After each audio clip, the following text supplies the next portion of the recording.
laid on the table of the Senate this afternoon by the Senate Majority Leader. Pursuant to Standing Order 52, subsection 1, nominated Senator Veronica Maina, will make a statement on the International Women's Day. And pursuant to Standing Order 53.1, nominated Senator Hamida Kibwana will seek a statement from the Standing Committee on Land, Environment and Natural Resources concerning the steps taken to achieve Kenya's greenhouse gas emission reduction targets as set out in the National Determined Contributions NDCs. Nominated Senator Hamida Kibwana will also seek a statement from the Standing Committee on Energy concerning the proposed energy tariffs applicable from the year 2022 to 2026. The nominated Senator Crystal Asige will seek a statement from the Standing Committee on National Cohesion, Equal Opportunity and Regional Integration regarding representation of persons with disabilities in the county assemblies. Senator for Taita Taveta County, Senator Jonas Maruma, will seek a statement from the Standing Committee on Land, Environment and Natural Resources regarding ownership status and adjudication of Kishamba B land in Voi sub-county. Those are some of the statements which will be sought and made this afternoon, of course, pursuant to Standing Orders 52 and Standing Orders 53. Also this afternoon, there will be a debate on a motion by the chairperson, Standing Committee on Finance and Budget, and it's on the adoption of the report of the joint sitting of the Standing Committee on Finance and Budget of the Senate and the Departmental Committee on Finance and National Planning of the National Assembly on the nomination of Dr. Susan Jemtai Koech for appointment to the position of Deputy Governor of the Central Bank of Kenya. And thereafter, debate will resume on a motion by the chairperson, Standing Committee on Finance and Budget, on the adoption of the report of the Standing Committee on the 2023 Budget Policy Statement. After a motion by the chairperson, Standing Committee on Finance and Budget, will resume on the adoption of the report of the Standing Committee on the 2023 medium-term debt management strategy. If you're just joining us, the business of the Senate on this 8th day of March is about to begin. On your screen is the Speaker of the Senate, Amason Jeffer Kingi, who has walked into the chambers. Let me now hand you over for this live broadcast, courtesy of Parliamentary Broadcasting Unit and KBC.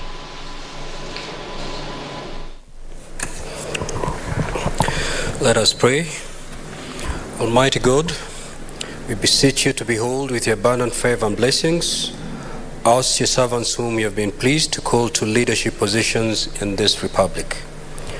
We seek guidance to treat and consider all matters that shall come under deliberation in so just and faithful a manner as to advance the peace, prosperity, and welfare of our country and of those whose interests you have committed to our charge. Amen.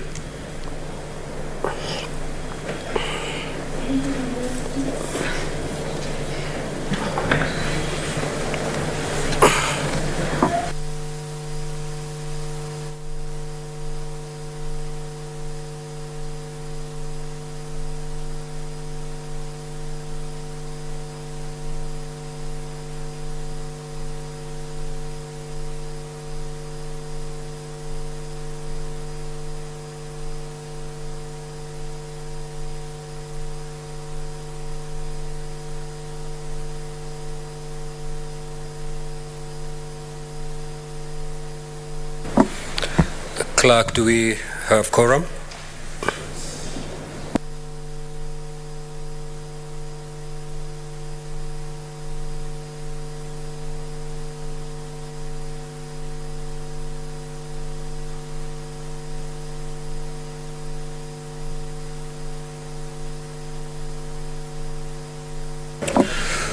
Sergeant at Arms, kindly call ring the bell for 4 minutes.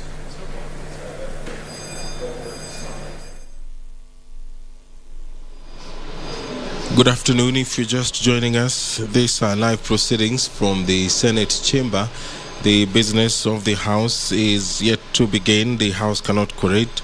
The numbers required for business to begin is 15, and so the Speaker of the Senate has ordered the quorum bell be rung for 4 minutes, courtesy of the standing orders.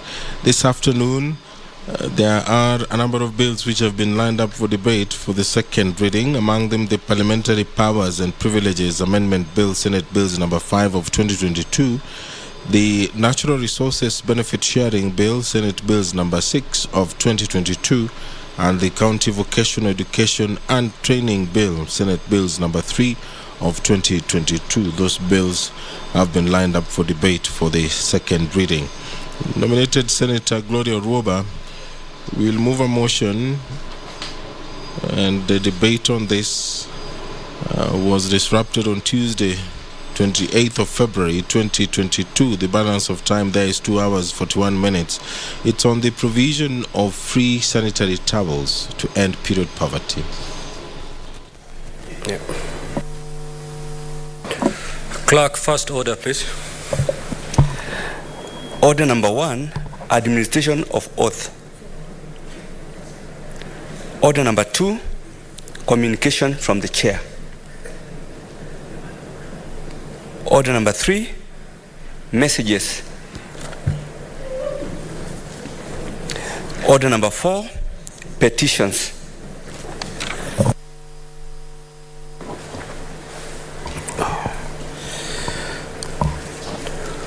Honorable Senators, I hereby report to the Senate that a petition has been submitted through the clerk by Philip K.A. Toh, a citizen of the Republic of Kenya and a resident of Elegumone, Nakuru County. As you're aware, Article 119.1 of the Constitution states, and I quote, "Every person has a right to petition Parliament to consider any matter within its authority, including enacting, amending, or repealing any legislation." Honorable Senators, the silent issues raised in the said petition are as follows. 1. That when 5 years have passed since an agreement was reached between the Kenya National Union of Teachers, NAT, and the Teacher Service Commission, TSC, to increase teachers' salaries. 2. That the government has neglected the plight of the retired teachers, and in particular payment of the claims to the retired teachers between 1997 and 2007. 3. That when TSC defaulted in payment of retired teachers' dues, the teachers went to court, whereupon the court awarded retired teachers their claims through a ruling by retired Chief Justice Maraga. 4. That the then Minister for Finance, the Honorable Uhuru Kenyatta, had set aside 3.3 billion in the financial year 2011-2012 budget for this purpose. 5. That many teachers have perished whilst their dependents are suffering and living in abject poverty. 6. That the petitioner has made all efforts to have the matter resolved, but those efforts have been futile and the responses unsatisfactory. The petition therefore prays the Senate to do the following. 1. Investigate the reasons why the Teacher Service Commission and the Pensions Department have not worked out a plan to make payment to the retired teachers 1997-2007. And 2. Intervenes so that the Teacher Service Commission and the Pensions Department expedites the payment of their claims. And lastly, should the delay in payment be due to lack of funds, provision be made through a supplementary budget. Honorable Senators, pursuant to Standing Order 231, I shall now allow comments, observations, or clarifications in relation to the petition for not more than 30 minutes. It is now 2:38, so those interventions will be done within half an hour from 2:39.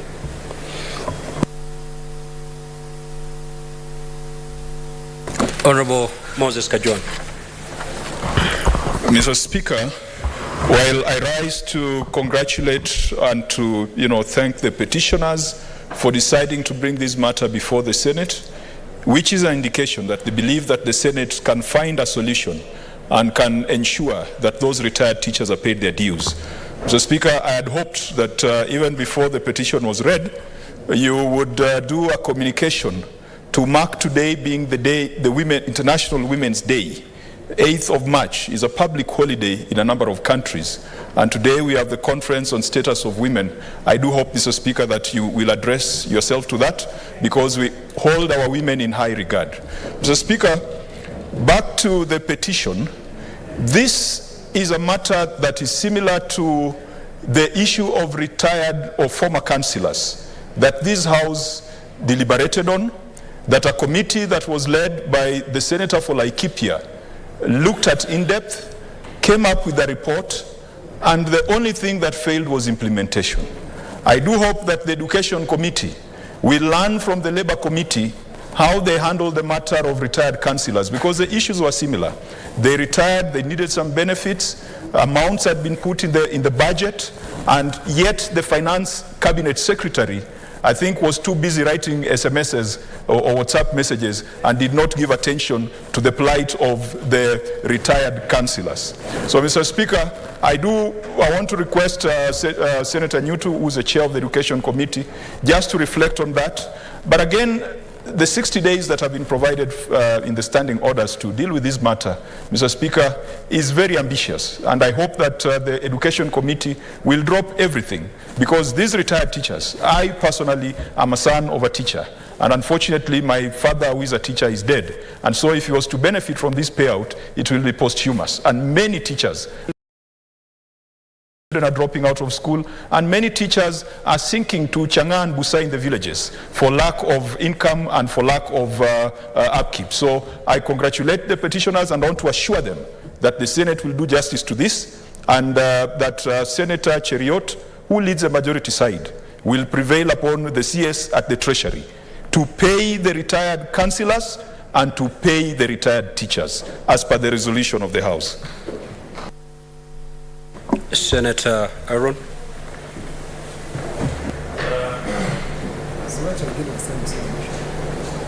Thank you, Mr. Speaker, for this chance.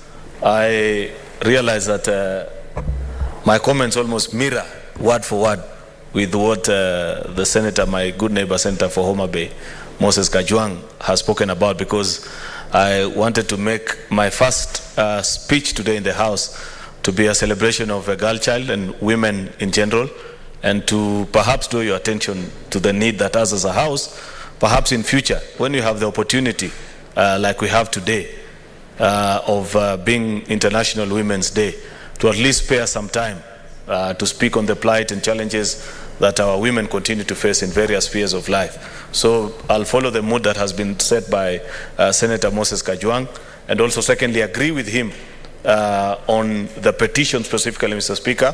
He speaks about it first as a senator, and I do so too. Secondly, as a son of a teacher, I am a son of a teacher too, Mr. Speaker.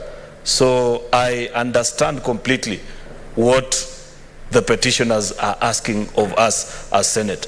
The fact that they brought this petition before this House, Mr. Speaker, yet they know that they could have exercised their right to take it to the other House and not here, is testament enough, Mr. Speaker, that Kenyans continue to believe that this is the upper house, is a house of reason, and that we can resolve their matters. We may not have the powers to budget and to make a determination and input this into the budget, but at least we can use our influence, we can speak to the relevant bodies, because, Mr. Speaker, on far too many occasions, we have spoken of the plight of our retired teachers and the need for proper consideration, one, in terms of their pension and being paid overly what is due to them, Mr. Speaker. Mr. Speaker, if you happen to interact with any Kenyan, a retired civil servant, who visits us building down Harambe Avenue, known as Bima House, they will tell you the tribulations and the frustrations that former civil servants continue to face when they are trying to chase their pension and clear up this or the other. Yet, they gave the best of their sweat and energy to us as a nation during the time that they had the energy to do, Mr. Speaker. And therefore that it has to get to this point where they have to plead, and we as a House have to sit, deliberate, and make a determination on what to do with them, Mr. Speaker, is unfortunate.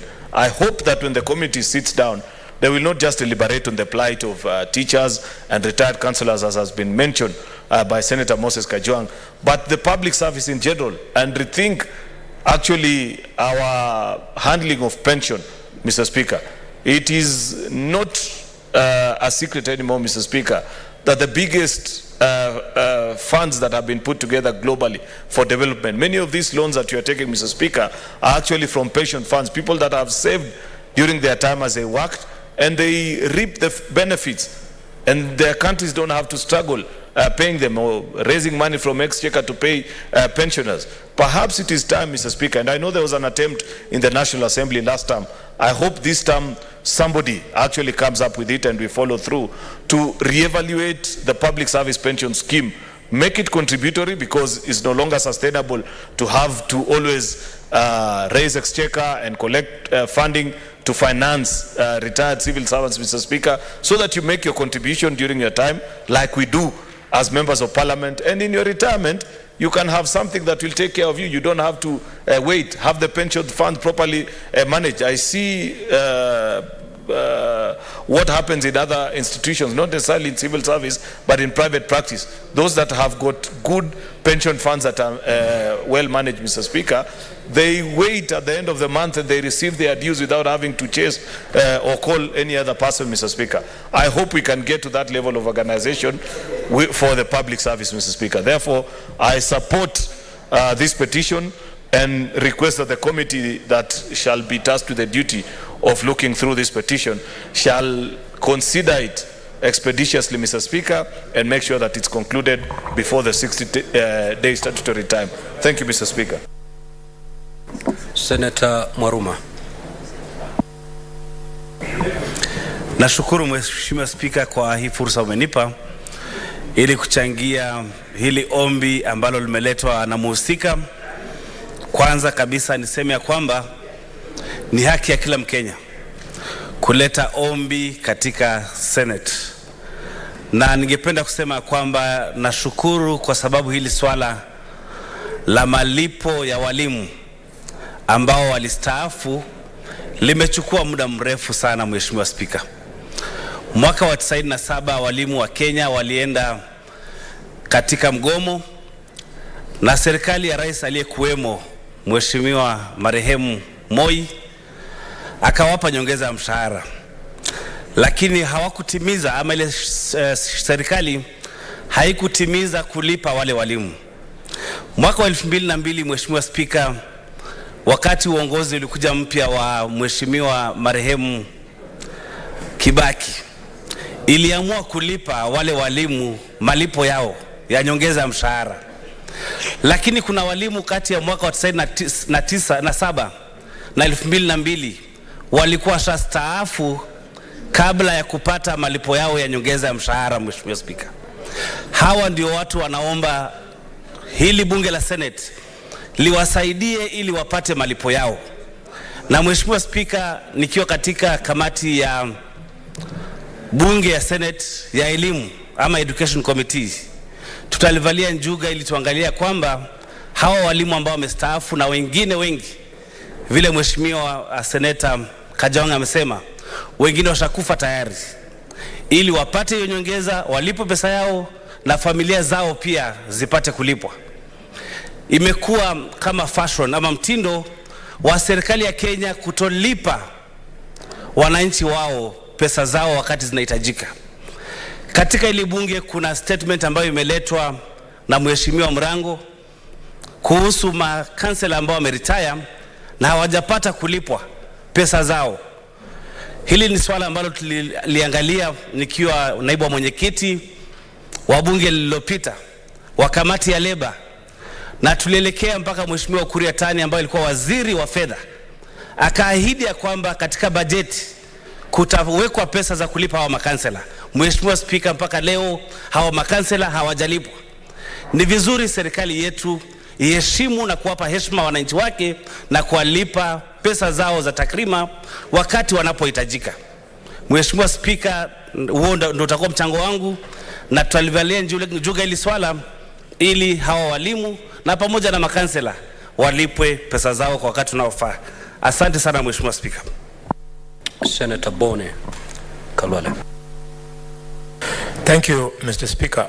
Mr. Speaker, I wish that you would use your far-reaching powers, understanding order number 1, that we see a way of converting this petition from a petition to a motion concerning a national matter of grave national importance, so that a resolution can be made next week. There's nothing to investigate. There's nothing to find out. This House has already made a pronouncement on this matter. All we need to do, we now have a disciplined minister, a whole professor at the National Treasury, a professor who was in charge of the Central Bank of Kenya, Professor Ndungu, who worked with Mwai Kibaki. Mwai Kibaki was able to pay teachers. We take advantage. The thieves, the looters of National Treasury have gone home. So the money which is now there, we pay these people. Who are these people, Mr. Speaker? Mr. Speaker, if you remember that we were retiring at that time at the age of 55, these are people who are between age 76 and age 81. These people are alive. They are not dead. But unfortunately, now they spend all the little earnings they have from their juakalis on treating arthritis, treating diabetes, treating hypertension. Mr. Speaker, sir, on the male ones, they are treating problems of the prostate. Mr. Speaker, the women ones are treating problems of enlarged uterus and bleeding uterus. They need money. I was expecting, Mr. Speaker, that the Salaries and Remuneration Commission would also remember things like these ones, because that is why we created a commission. Instead of doing this, they have gone on a spree of fighting politicians. They have taken away all the little allowances our MCAs used to get. An MCA is now earning 86,000 shillings, Mr. Speaker. They are now unable to operate. The SRC had jumped, Mr. Speaker, had attempted to take away the non-practice allowance paid to doctors, clinical officers, magistrates and judges, because they do not know that these are the things to ring fence, Mr. Speaker. Mr. Speaker, I therefore support this petition, and I want to congratulate my brother Senator Mwanzo, my brother Senator Mudigi, my brother Senator Murango, my brother Mofaya, and my brother Maruma, and finally my brother Lomenen. Because, Mr. Speaker, when I spoke to them last night, I didn't know they would oblige. We agreed that we put on red ties to appreciate our women on this day of the International Women's Day. Mr. Speaker, I'm putting on a red tie of love. But look at Beatrice, look at Tabitha, look at all of them. They are not putting on anything red. You are really discouraging, Mr. Speaker. I support the petition. Senator Boni, instead of inviting the chair to stretch his powers to exercise standing order number 1 to convert this petition into a motion, I think really nothing prevents any member here from bringing a motion touching on this matter. So it's upon you, members. You can prosecute this through a petition, or if any one of you chooses, you can actually bring a motion, a substantive motion, to discuss this matter. Senator Manzo.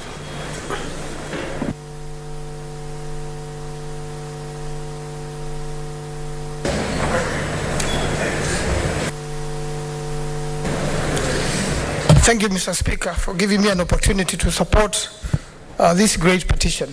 Mr. Speaker, this petition has been lingering on for a long time, Mr. Speaker, for many Kenyans, and it's a question even the former teachers and current teacher organizations of Makueni have been asking on behalf of their colleagues.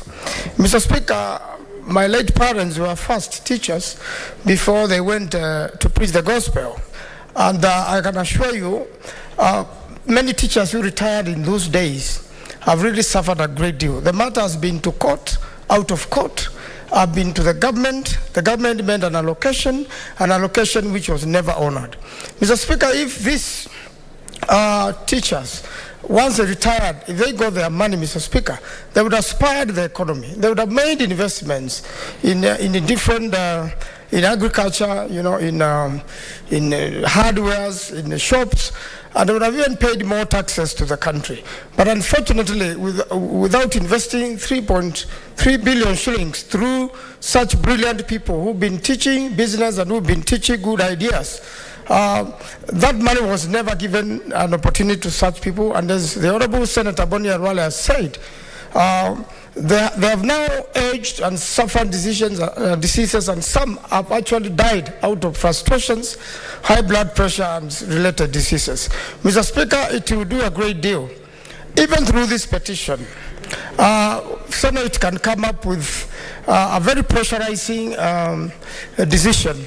And I believe even the government now should take, some action, even before we complete this petition and have a plan. Even with the current budget, Mr. Speaker, this matter must be included so that these teachers can be honored.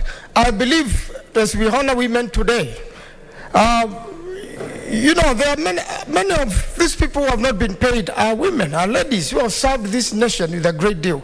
And Mr. Speaker, a teacher, a primary school teacher, even a nursery school teacher, is a person who begins to build the nation by teaching, children the first good manners.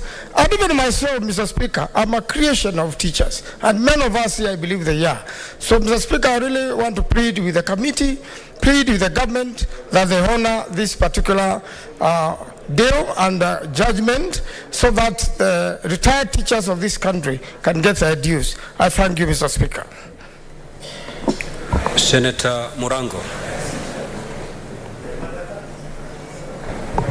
Asante sana mstahiki Speaker. Kwanza ningetaka kumpa kongole mwombaji mwenye aliomba ombi kuhusu malipo ya uzeeni na nyongeza ya mishahara ya walimu. Na ningetaka niseme ya kwamba ni kitu kinafaa kuzingatiwa kwa sababu kwa muda mrefu mambo yanayokumba walimu mengi hayanja kuwa kutia moto sana. Ya kwanza, kuna uhamisho wa walimu ambao umekuwa ukiendelea kupelekwa mahali tofauti na bado wanalipwa mishahara ile ile. Kwa hivyo ni vizuri hiyo nyongeza izingatiwe na anda ya walimu pia kuangaliwa. Mstahiki Speaker, nilikuwa nimeomba ombi ambayo ilienda kwa kamati ya Lemba kuhusu pia malipo ya wale makanseras ama mandiwani waliokuwepo. Ningetaka niseme ya kwamba ni vizuri pia ile izingatiwe kwa sababu wakati tunakaa sana bila kuwalipa, halafu tunalipa wakati miaka imesonga sana, ni sawa tu na kupatia mtu embe ama kupatia mtu kichana wakati yako na upara kama mimi hapa. Haitakuwa na maana yoyote kwa mtu ambaye kwa maisha yote amekuwa kitaambika kwa kungojea zile fedha. Kwa hivyo mstahiki Speaker, nashukuru kwa kunipa hiyo nafasi. Asante sana. Senator Beatrice.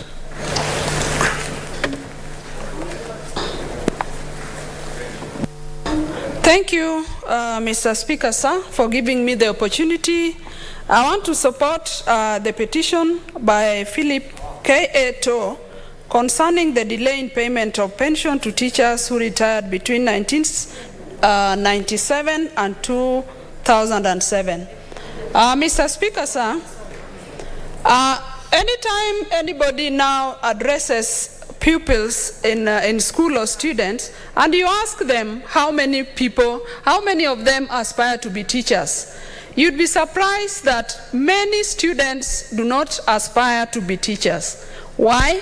It is probably because of the miserable state they see all the parents who have been teachers and has offered a lot of has contributed a lot to this country. And Honorable Speaker, when they retire after giving this service to members of this country, then you find that they are not able to get their pension. Mr. Speaker, as the rest of the speakers have said, the teachers are languishing in poverty all over in their communities. And Honorable Speaker, teachers, by their nature in their communities, still are the opinion leaders in different categories. Even when you go to churches and you find leaders of churches, you'll find that a number of them are retired teachers. But Honorable Speaker, as they lead, as they continue to lead even in retirement, they are in poverty, and that gives the teaching profession a very bad image amongst our people. Honorable Speaker, a number of these teachers, as the other speakers have said, are sick. And Honorable Speaker, a number of them are taking care of grandsons having lost their fathers and mothers. So, Mr. Speaker, sir, I want to support the fact that the government should prioritize the payment of pension to the teachers, really not as a favor, but as a right. And Honorable Speaker, before I sit down, I also want to honor a number of women and ensure that women are celebrated on this particular day. I want to say a big thank you to the Majority Whip, who just stated that he was able to mobilize a number of male senators to celebrate us by wearing the red ties. We are not in red not because we don't care, but we are the way we are because we wanted to see how our male counterparts are celebrating us. And it is worth notifying that the Majority Leader, my friend Aaron, is not in a red tie, and he should ensure that he does that even the next day, so that is celebrating women. And Honorable Speaker, women have made great strides in this country. And as we celebrate them, we want to celebrate women in leadership. We want to celebrate women in business. We want to celebrate women, great women who are heading families all over the country against the hard economic times. And we do not want to leave single mothers also.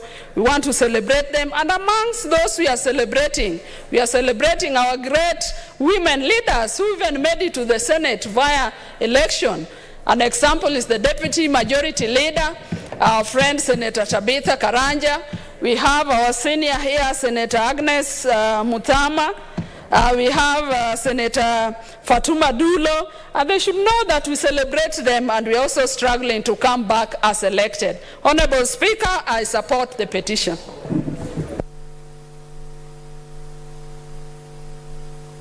Senator Chirange. Mr. Speaker, thank you very much. I don't know, I have worn a red tie, Mr. Speaker, but I can see the women in the House are not noticing. Mr. Speaker, I want to support the petition that has been brought by Mr. Tor. Mr. Speaker, it is very sad that 25 years later, there are teachers who others have perished, their dependents still struggle. And Mr. Speaker, 3.3 billion was allocated so many years ago. And the person who allocated is the former President Uhuru Kenyatta, Mr. Speaker.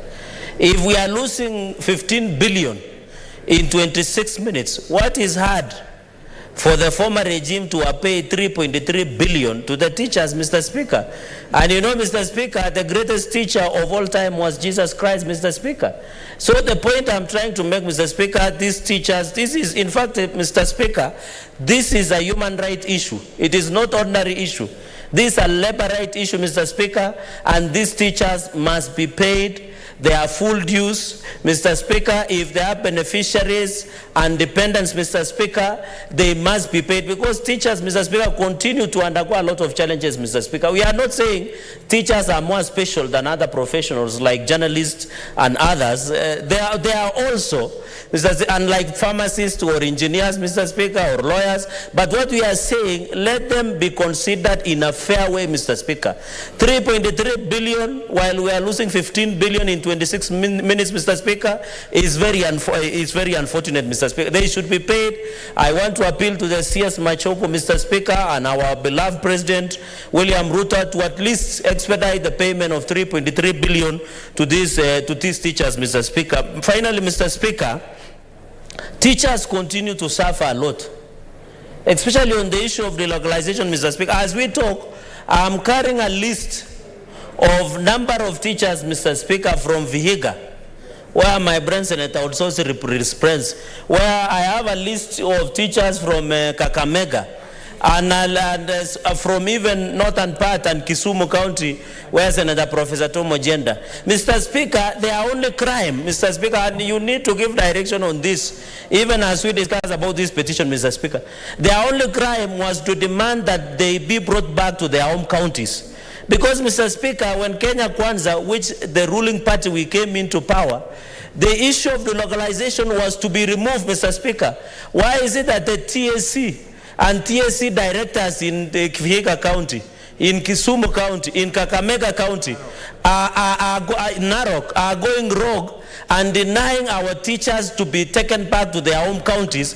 Yet the TSC, Mr. Speaker, we need to be honest, and I don't know why the CEO, Nancy Macharia, is doing in office. Because after their names, Mr. Speaker, was submitted to the TSC, they received warning letters, show cause letters, interdiction letters, and their only crime was to demand to be taken back to their home counties. Is it an offense to demand that you repeat transfer to your own counties, Mr. Speaker? And therefore, the TSC must be called to order. These are the problems that Jesus Christ faced. It is the same problem the teachers of Kenya are facing, and we must address at the House. Thank you, Mr. Speaker, for the opportunity. Senator Enoch.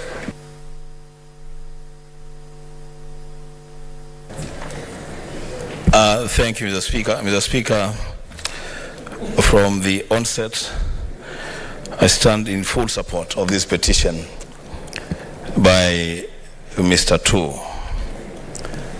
Mr. Speaker, truth be said, we don't treat our teachers well. We actually mistreat them. Mr. Speaker, reading through this petition, you get the feeling that to a very great extent, probably the Kenyan teacher is on his own or on our own. 25 years down the line, after a decision has been made to give them monies that are due to them, they have not received their monies. And they continue to die, they continue to suffer, and new projects are being initiated in every turn and twist in every government that comes into office. Mr. Speaker, it will be remembered in this House that in the last session, the 12th Parliament pushed for payment of councillors, former councillors, Mr. Speaker. At the time that matter came to the floor of this Senate, we had more than 12,000 former councillors. Today, I think we have less than 10,000. We have lost more than 3,000 of them, waiting for their monies to be paid. And the previous administration, on paper, committed to pay them a one-off honorarium of only 200,000 shillings, Mr. Speaker. Today, that money has not been paid. I want to urge, Mr. Speaker, that we begin to treat people in public service better, especially our teachers and the former councillors. Mr. Speaker, this petition could not have come at a better time when this country and this world is celebrating the International Women's Day. I want to go on record, Mr. Speaker, to confirm that the senator of Kakamega did not call me with instructions to wear a red tie. But I am in a green tie, Mr. Speaker, and I salute the women of this country on this day.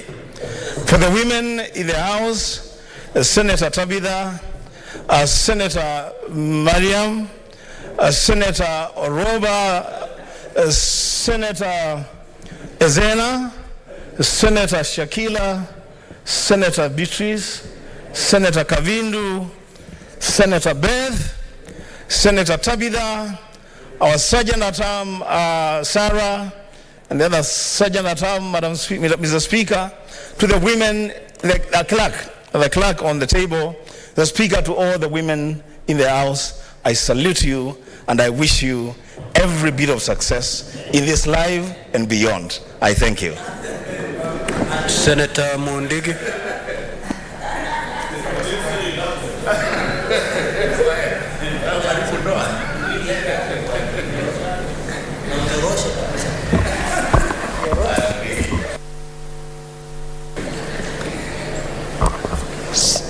Bwana Spika, yangu ni machache. Katika Kenya, isipokuwa ni mwalimu, sisi hatungekuwa hapa, hatungekuwa na rais. Dunia mzima imepitia, kama mtu anafanya kazi amepitia upande wa mwalimu. Na kama kuna mtu amenyanyaswa ni mwalimu katika Kenya. Kwa sababu vijijini mwalimu wa kwa shule au kwa kanisa, ako kwa chai, kila pahali yote. Akienda retire imekuwa ni shinda. Mimi naunga mkono mwalimu aangaliwe mambo yake. Kama vile ilifanyika miaka iliyopita, mwalimu alipigwa transfer na sinda zake, na pia wakatanganishwa na familia. Na sasa serikali ya Kenya Kwanza, wakati ilipita, ilikuwa imeapa kurudisha walimu kwa shule zao, na ikawa haijafanyika. Kitu ya kushangaza leo, kulikuwa na mkutano mkubwa, walimu alikuwa ameitwa na kamati ya education, lakini mambo ya ajabu hakukuja kwa hiyo kikao. Kwa hiyo mwalimu anaendelea kunyanyaswa. Kwa hivyo ningeomba hatua ishukuriwe kuonekana itakuanji. Kama upande wa Embu, walimu wale wako Machakos, wale wako Kitui, wale wako Tharaka Nithi, wale wako Kirinyaga, wa kutoka Embu hawajarudishwa Embu, imekuwa ni shinda. Na hiyo shinda haiko Embu County peke yake, iko county 47. Kwa hivyo leo hii mbunge iko na nguvu ya kuangalia vile elimu, wizara ya elimu itaweza kupandilishwa iweze kufanya kazi vizuri. Na pia department zote injue kama mkubwa anaweza itwa na Senate, anafaa ahudhurie kikao, aende anjibu. Kwa hivyo ningeomba Senate ishukulie hatua wale watu watakuwa wakienda kukutana na committee za Senate. Asante. Honorable Senators, the half an hour meant for this petition is long spent.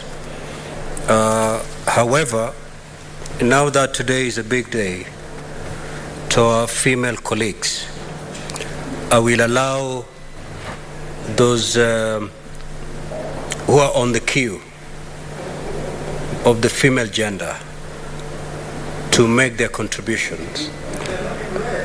I will allow Senator Agnes Kavindu, and thereafter Senator Beth Siengo, and then we'll leave it at that. Bwana Spika, ni asante kwa kunipa fursa hii ya kuweza kuchangia kwa hii hali ambayo imeletwa kwa Senate na Bwana Philip K.A. To. Bwana Spika, ni jambo la kuhuzunisha sana kuona walimu wetu ambao wanafanya kazi kubwa sana ya kutoa ujinga kwa wanadamu wanastaafu na wapati haki yao. Bwana Spika, wakati mtu anafanya kazi akitarajia wakati anapostaafu atapata ile marufurufu yake ili akaweze kujiendelesha katika maisha ya uzee.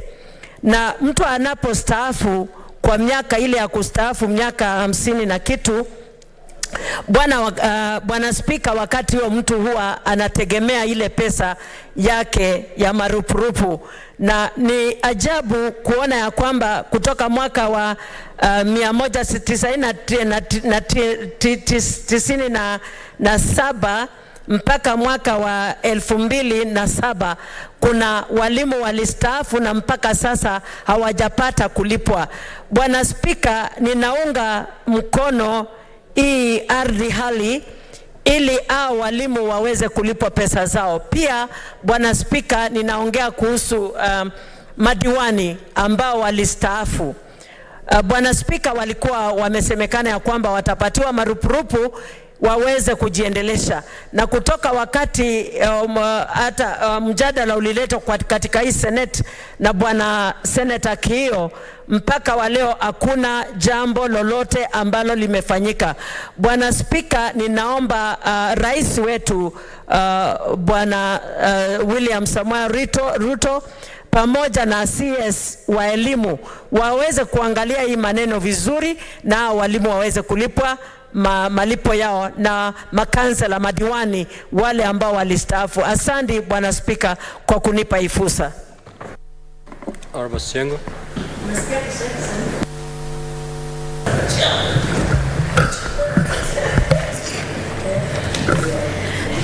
Thank you, Mr. Speaker, sir.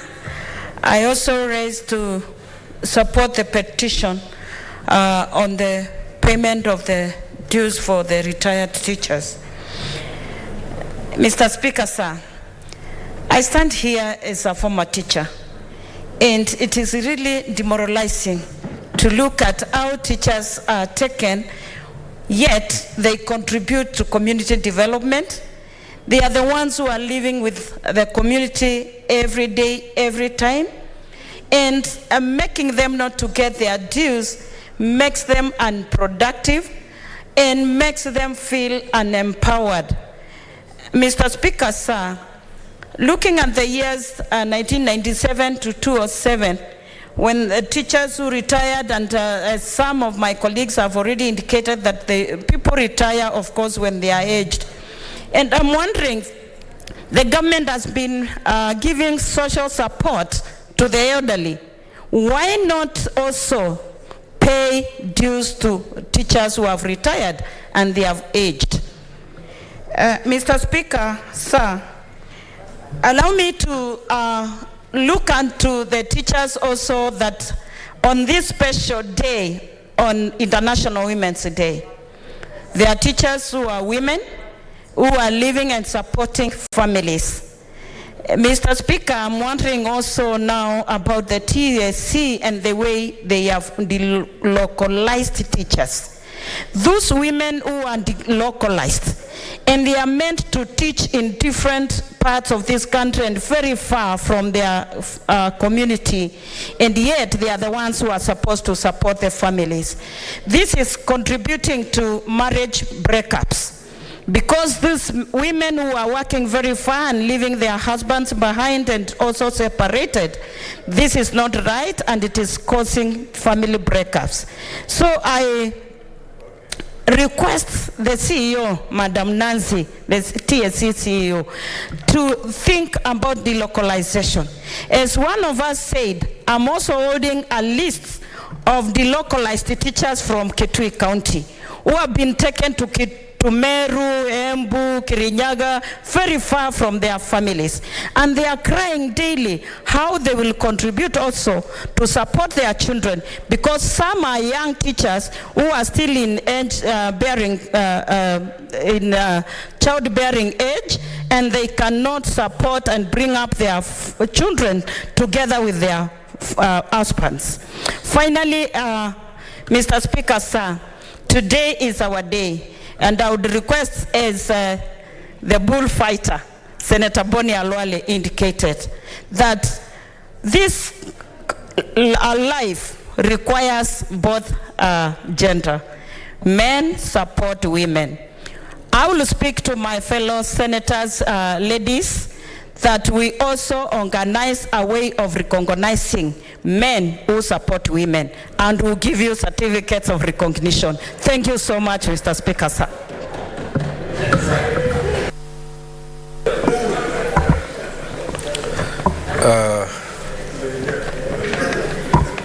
Very well.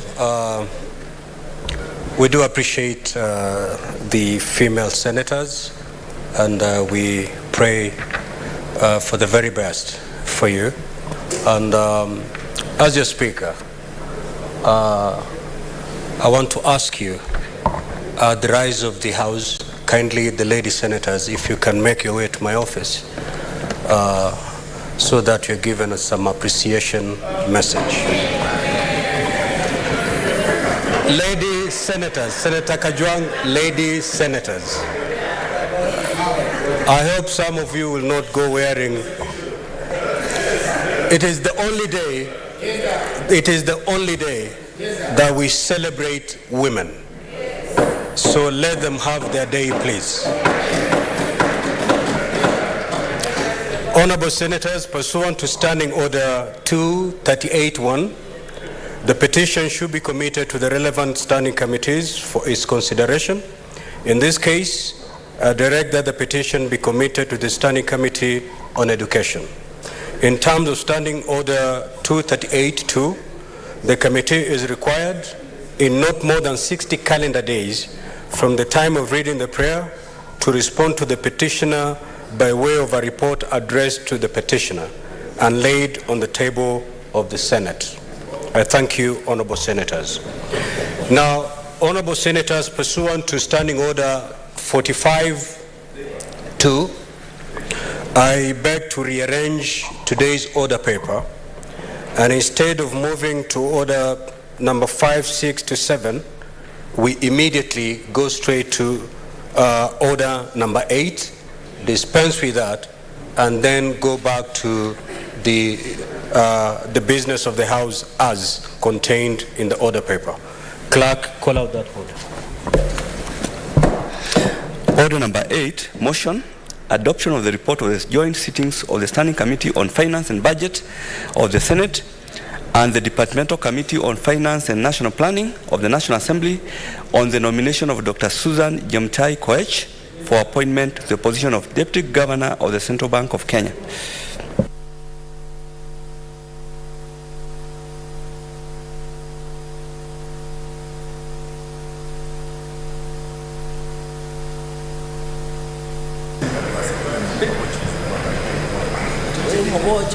The Chair, Finance and Budget.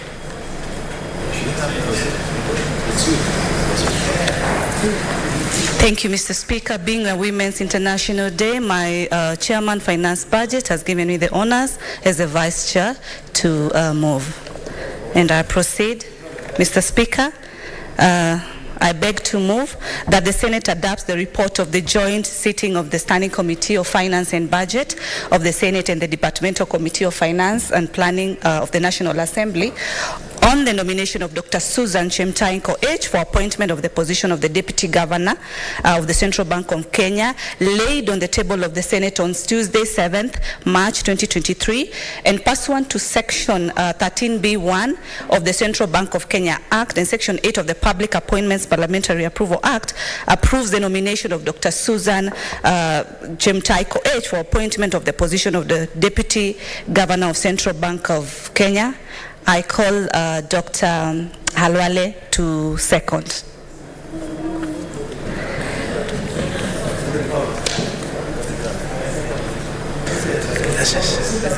Yes, you sit down. Thank you. Thank you. You sit down. Sit down.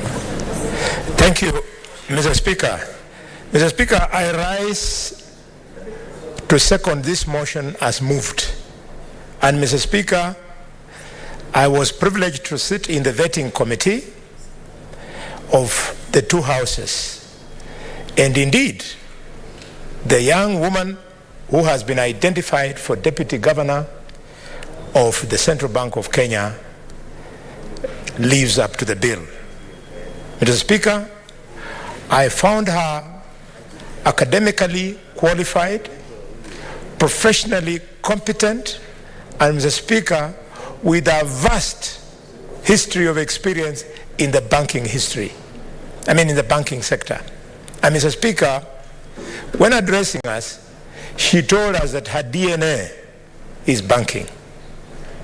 Mr. Speaker, sir, I not only second her for appointment, but also wish her good luck so that she moves on to eventually become the first woman governor of the central bank. I second.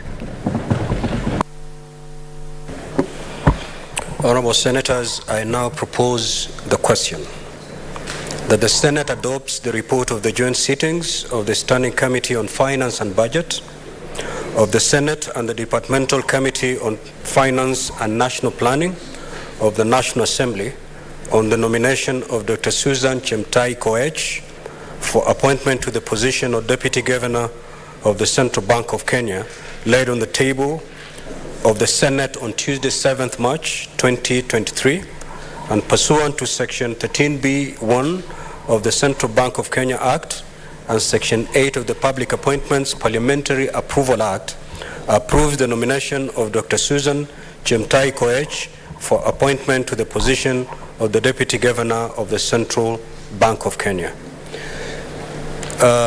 Senators, we may want to limit the time each speaker stands to contribute so that we save on time. If you look at the order paper, it's fairly bulky. So I will limit contribution per speaker at 3 minutes.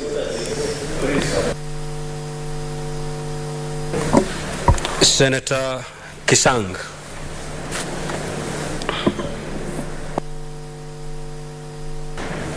Thank you, Honorable Speaker. Honorable Speaker, this is a wonderful day for the women.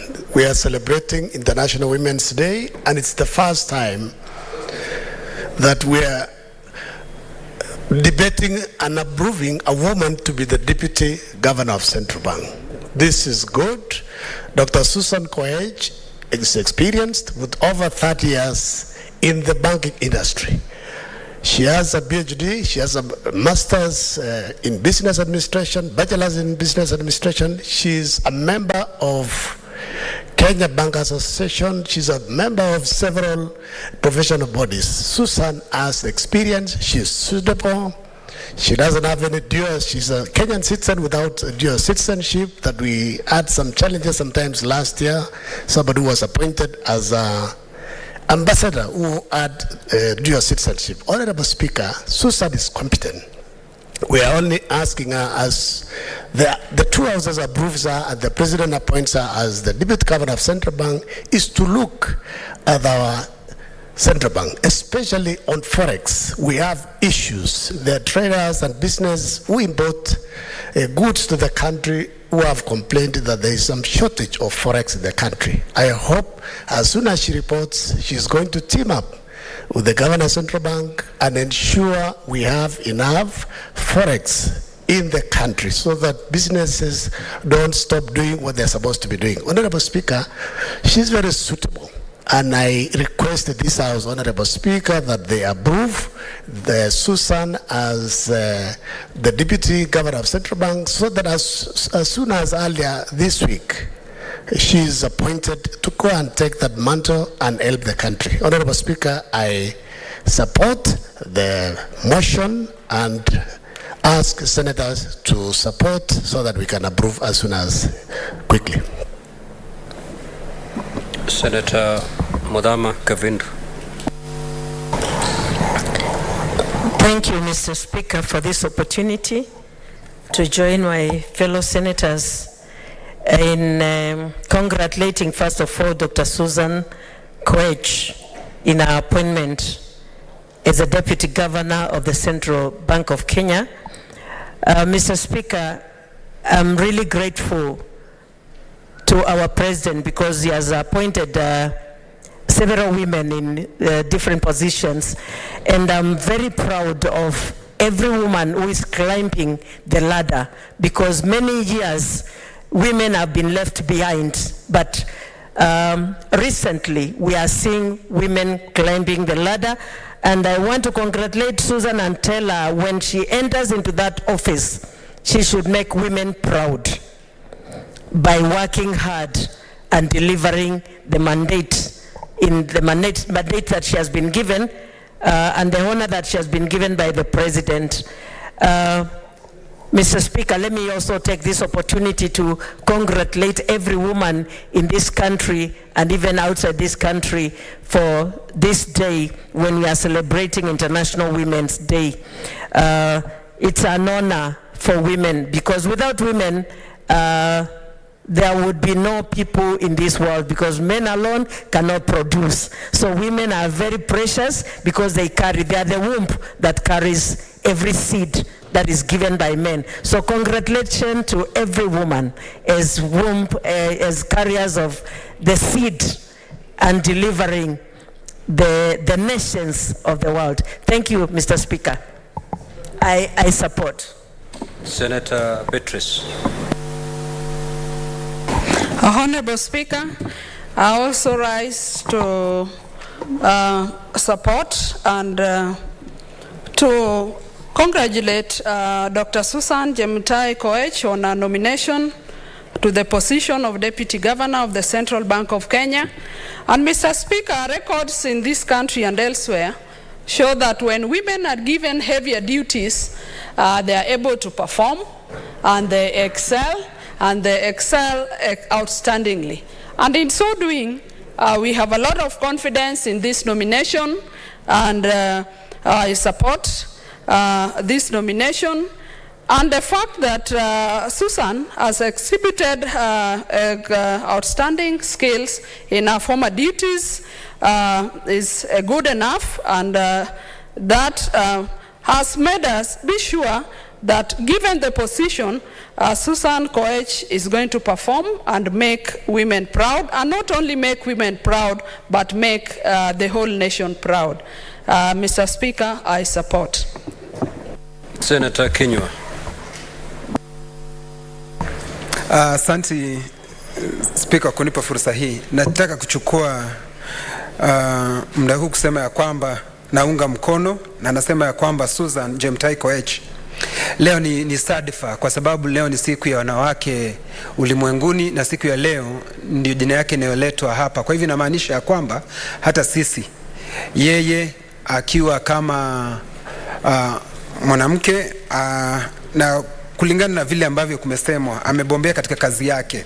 Kile ambacho ningependa kusema ni ya kwamba akiwa kama naibu wa gavana wa Benki Kuu ya Kenya, atilie mkazo kwa sababu wakati huu kama serikali tunapitia majanga mazito, Bwana Spika, kwa sababu watu wengi wako na shida, hasa tukiangalia kwamba hivi ni juzi tu tumesikia ya kwamba serikali iliyokuepo walikuwa wakipigia watu simu wakiwaambia ni mpaka wafanye hivi na vile vingine. Bwana Spika, mimi na hakika ya kwamba Daktari Susan yeye ni jasiri, hata pokea simu ambazo hazipaswi kuwa zikimfanyisha kazi yake, kwa sababu yeye atafuate sheria zilizowekwa katika Jamhuri ya Kenya, kwa sababu kuna mazoea ya watu wengine kupigia wengine simu, lakini serikali yetu ya Kenya Kwanza najua haitakuwa na ule mtindo. Tumesema vizuri ya kwamba mtu afanye kazi kwa mujibu wa sheria iliyowekwa, na hakika ya kwamba Susan atafanya ile kazi kwa ujasiri.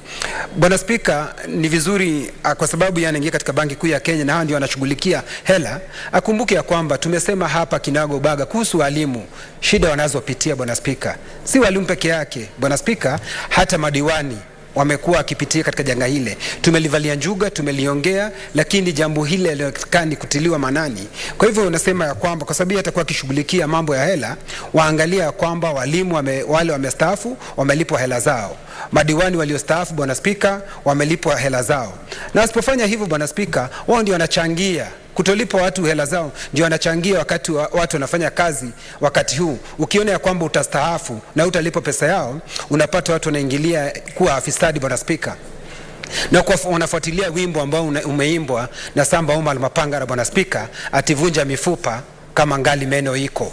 Kwa hivyo unapata wanaanza kufanya ufisadi sasa, kwa sababu anajua hata akistaafu hata kuwa na mapato. Kwa hivyo anataka kujitajirisha kwa njia hata isiyo safi. Kwa hivyo Bwana Spika, mimi naunga mkono na nasema ya kwamba naomba jumba hili tumuunge mkono Daktari Susan Jemtai Koech aweze kupatiwa huo wadhifa, na mimi sina shaka rohoni pangu ataweza kufanya kazi kwa werendi na uzoefu. Bwana Spika, nashukuru. Senator Shakila Abdallah.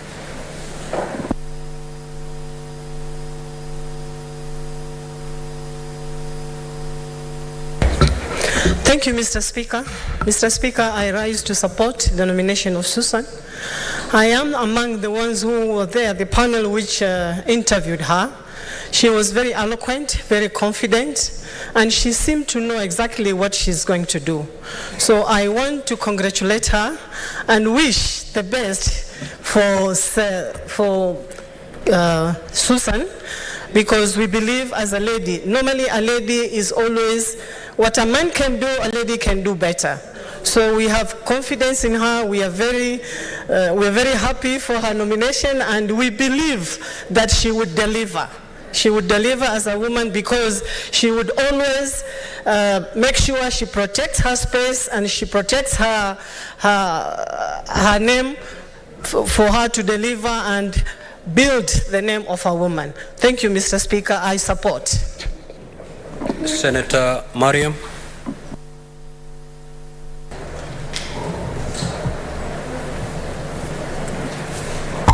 Thank you, Mr. Speaker, for giving me this opportunity. I congratulate Susan, Dr. Susan, for the appointment of as a deputy governor and central bank. Mr. Speaker, appointment is a process, and if she goes through all the process, that shows she's qualified and up to job. Mr. Speaker, she's qualified for the job. Mr. Speaker, we also thank our president, confidence to him, that also when he give the position to Susan, there must be also other women in the pipeline coming. Mr. Speaker, I thank you also for recognizing women in the House, giving the opportunity, and also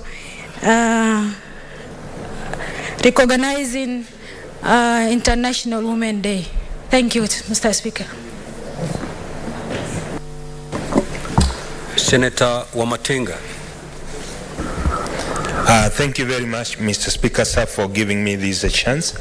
I also like to support the appointment of Dr. Susan Jemtai Koech to become the next Deputy Governor of Central Bank. Today being Women's Day, this is a major milestone for this country. And also, Mr. Speaker, sir, I would also want to thank the administration of Kenya Kwanza. They have indeed shown that women have shattered the glass ceilings. They have indeed demonstrated that their commitment and the charter they signed with women was not only a campaign gimmick, but their commitment towards empowering them to take role in major positions and become major decision makers. Mr. Speaker, sir, we'll be looking forward to a time when in this country people will not look where you come from, not at the name, not at the gender, but the qualification. And this is the first step in the right direction, Mr. Speaker, sir, when we as a country say in one of the most important institutions that monitors this country's economy, the central bank, can have a woman in the second position of command. Mr. Speaker, sir, my prayer to the leadership of central bank, coming at a time when we are hearing that the former regime ferried billions of dollars in cartons, and some of them were coerced to sign or to withdrawing the money. Our request would be, moving forward, let nobody ever stand again and say that I was coerced or I did it under duress. Because when Kenyans suffer, we all suffer. Therefore, Mr. Speaker, sir, it is my wish that together with the governor, they'll be able to formulate sound fiscal policies that will get us from the situation that we are today. Mr. Speaker, sir, this country has a very, very great potential. Going by the number of graduates, going by the number of people who have done PhD, both men and women, we have what it takes to be able to formulate policies that can change this country. But the impediment, Mr. Speaker, sir, has always become the political class. I'm happy to be a member of the Kenya Kwanza government, which is committed to liberating this country economically, and I'm so even happier to see that women have been given powerful positions, and therefore moving forward, I'm looking at a time when we'll not be suffering from these problems of mismanagement of our economy. Thank you, Mr. Speaker, sir. I support. The Honorable Koech Tabitha. Mr. Speaker, sir, thank you for giving me this opportunity. I also want to take this opportunity and congratulate Dr. Susan. Looking at her qualifications, she has what it takes to take that office, and I also want to congratulate her for making history, for being the first deputy governor in this country. It's taken long, it's 59 years, and we are having the first the first deputy woman governor in the central bank. But I know, being the International Women's Day, we appreciate that we've come from far as women, and we are where now we are today. We appreciate the women that have been there before us to be who they are here. We've heard them talk. Can't forget to hear Mother Karua saying she was the first woman to get in parliament, and I think there was no toilet meant for women. So we've come from far. We should really celebrate and be happy and celebrate them, as even we are talking of the International Women's Day. And then thank the men that now they are changing their attitudes towards the women leadership. And I think women will take their space. Now I think we can say the sky is the limit, as we put it.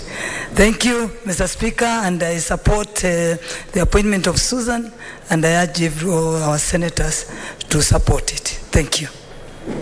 Senator Tobiko Paris. Thank you, Mr. Speaker. Mr. Speaker, although I have not contributed to the motion, not because I don't support the good lady, I support like everybody else, but I think it has been said. So, Speaker, I'm standing on Standing Order 95. If the mover can be called to reply. Thank you.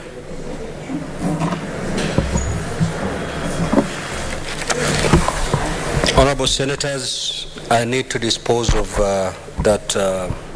It's more of a point of order, and therefore I'll proceed to put the question that for those who are in support of what the Honorable Senator has just advised, we'll proceed in the usual manner to say yes, and if you're opposed, you'll say no, and we go back to the debate.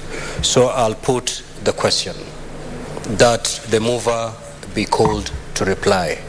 Will as many as of that opinion say aye? Aye. Will as many as of the contrary opinion say nay? Nay. The ayes have it. Now,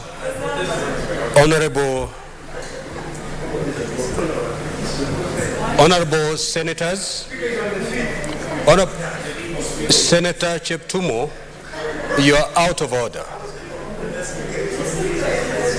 You are a seasoned member of this House. You will get away with that today, but please be warned.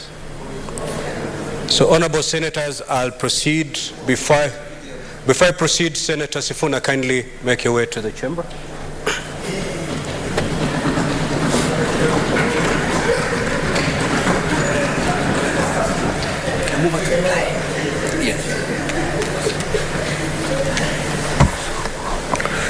May the mover of the motion proceed to reply.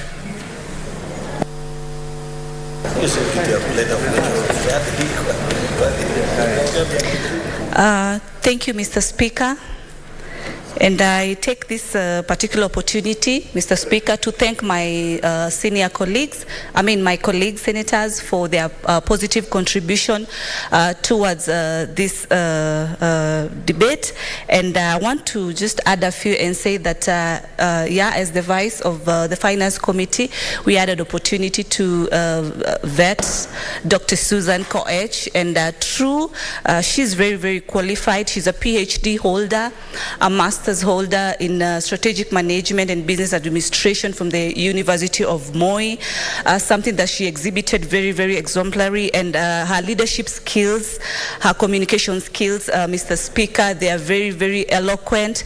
Also, matters chapter 6 of the Constitution, she achieves that because she had all the documentations in terms of even certification from the KRA, the ESCC. She's very clean. She's very averse matters banking, because she has been in the banking industry for the last 30 years, Mr. Speaker, and she has been able to understand monetary matters as far as the banking industry is concerned.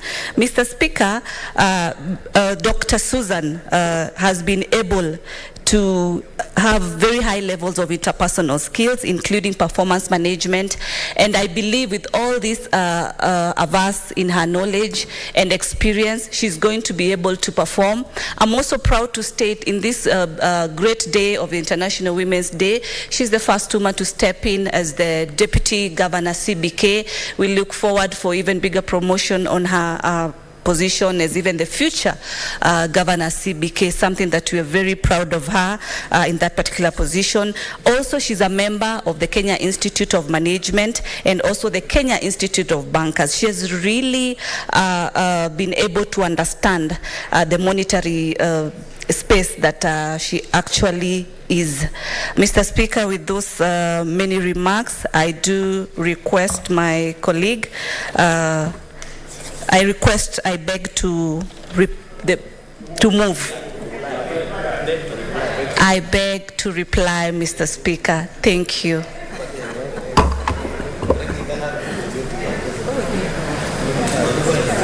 Senators, can you have your seat, please, so that we proceed and conclude this matter. Honorable Senators, pursuant to Standing Order 84-2, I do make a determination that this matter does not affect counties, and therefore voting shall be by acclamation. I will therefore proceed to put the question that the Senate adopt the report of the joint sittings of the Standing Committee on Finance and Budget of the Senate and the Departmental Committee on Finance and National Planning of the National Assembly on the nomination of Dr. Susan Chemtai Koech for appointment to the position of Deputy Governor of the Central Bank of Kenya, laid on the table of the Senate on Tuesday, 7th March 2023. And pursuant to Section 13B1 of the Central Bank of Kenya Act and Section 8 of the Public Appointments Parliamentary Approval Act, approved the nomination of Dr. Susan Chemtai Koech for appointment to the position of the Deputy Governor of the Central Bank of Kenya. Will as many as of that opinion say aye? Aye. Will as many as of the contrary opinion say nay? The ayes have it. Next order.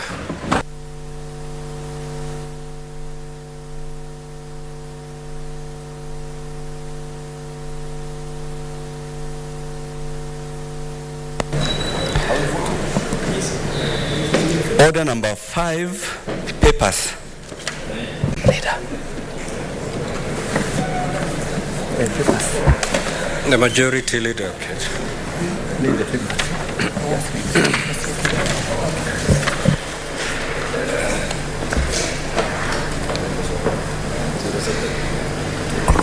Mr. Speaker, sir, I beg to lay the following paper on the table of the Senate today, 8th March 2023.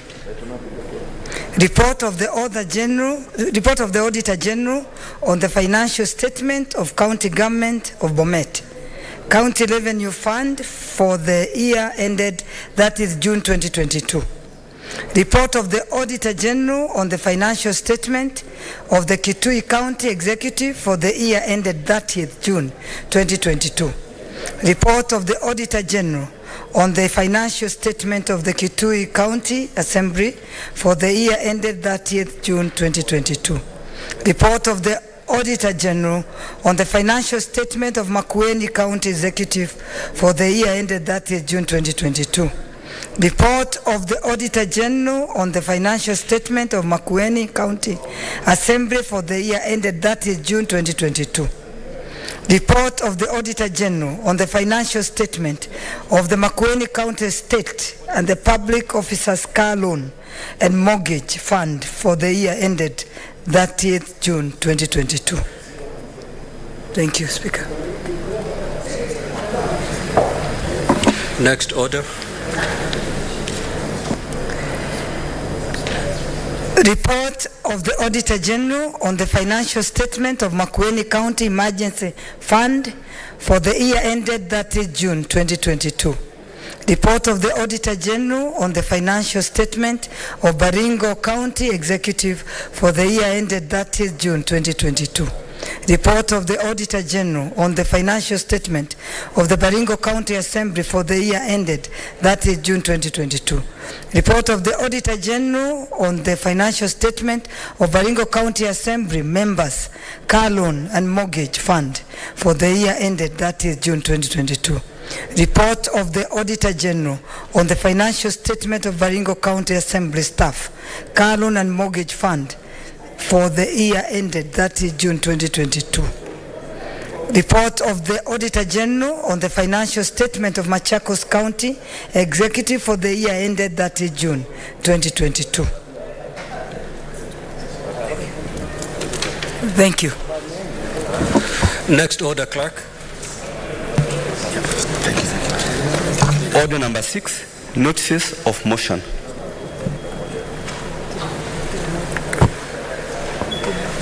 The majority leader.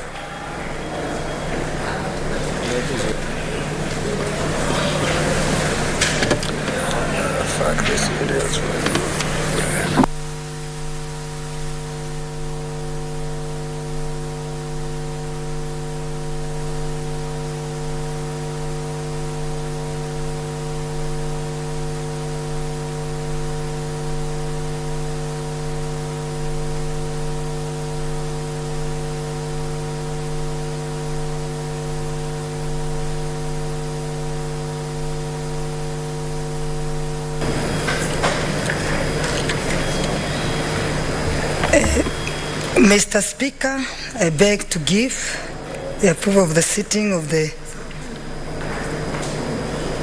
motions. That you are aware that the Senate of Kenya is established by the Article 93 of the Constitution, and its main role as set out at the Article 96 is to present, serve, protect the interests of the counties and their governments. Further aware of the critical role that the Senate plays in the interlinkage between the national and the county levels of government. Cognizant of the need to enhance the interaction between the Senate and the county government as means of bringing the Senate closer to the counties and the general public. Acknowledging the success made during the sittings of the Senate outside Nairobi, held in Uasin Gishu and Kitui counties in September 2018 and in September 2019 respectively. Appreciating the recommendation of the Senate Business Committee that a sitting of the Senate be held away from the traditional premises in Parliament buildings, Nairobi, during the term of the 13th Parliament, with the objective to promote the law and the work of the Senate and enhance public awareness regarding the business of the Senate.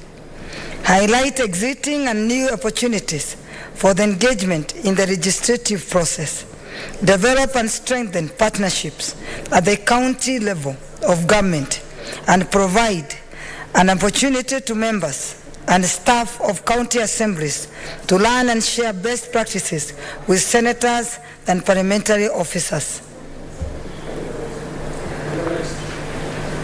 Now, therefore, pursuant to Article 126(1) of the Constitution, the Senate resolves that its plenary and committee sittings be held in the counties for 1 week period within the month of September in every session of 4th Senate, except during an election year, and further that a program of sitting outside Parliament buildings in the Nairobi be drawn to ensure that the such sittings take place in different counties of the Republic.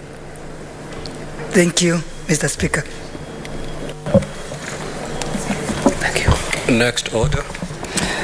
Order number 7, statements. Senator Veronica Maina.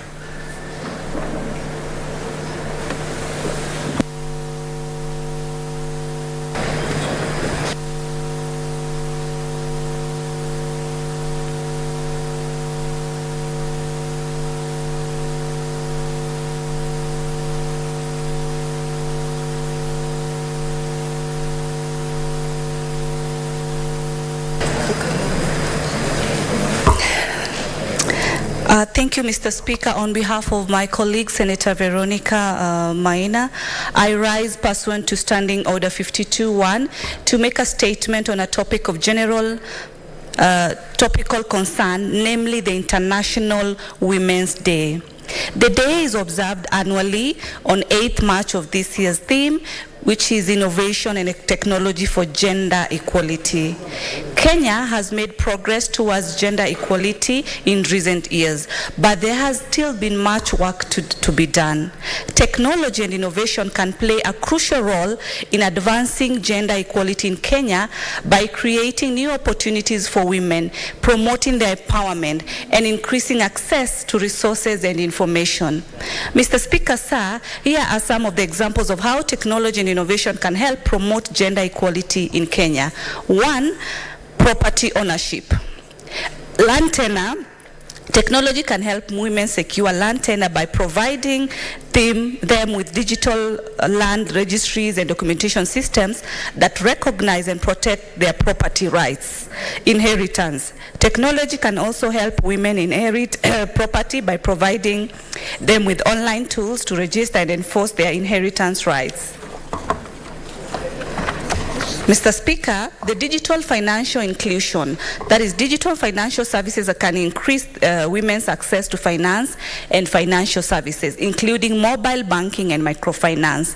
This can help women entrepreneurs to start and grow their businesses, improve their financial literacy, and increase their economic independence.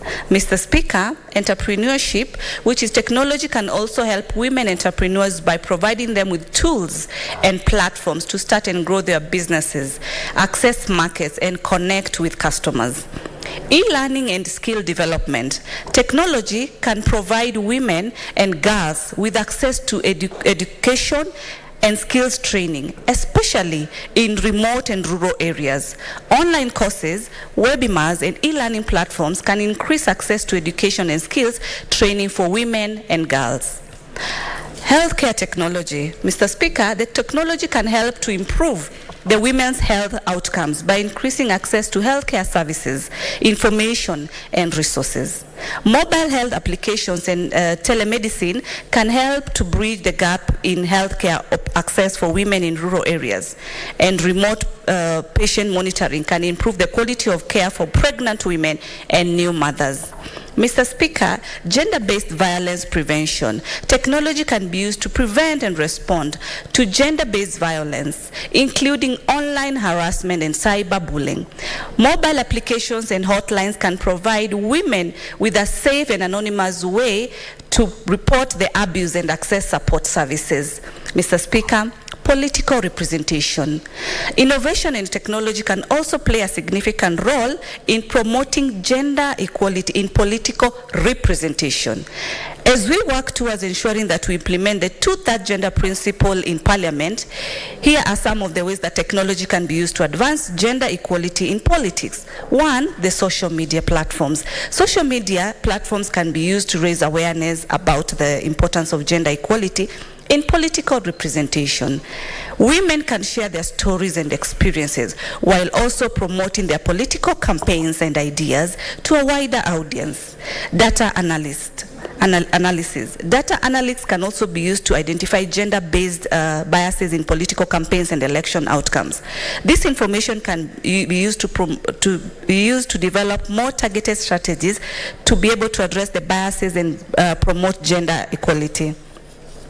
Mr. Speaker, training and education, online training and education programs can help women build the skills, knowledge needed to succeed in politics in different positions. This can include programs like public speaking, campaign management, fundraising, policy development. Virtual campaigning, Mr. Speaker, can provide a more accessible and cost. This can include virtual town hall meetings, online debates, and social media outreach. Lastly, Mr. Speaker, political apps. Political apps can help women with information about their local representatives, their policies, their voting record. This can help women make more informed decisions when it comes to elections. Mr. Speaker, sir, in conclusion, technology and innovation can play a vital role in promoting gender equality in our country. By increasing access to resources, information, and services, and technology can help empower women, promote their economic independence, and improve.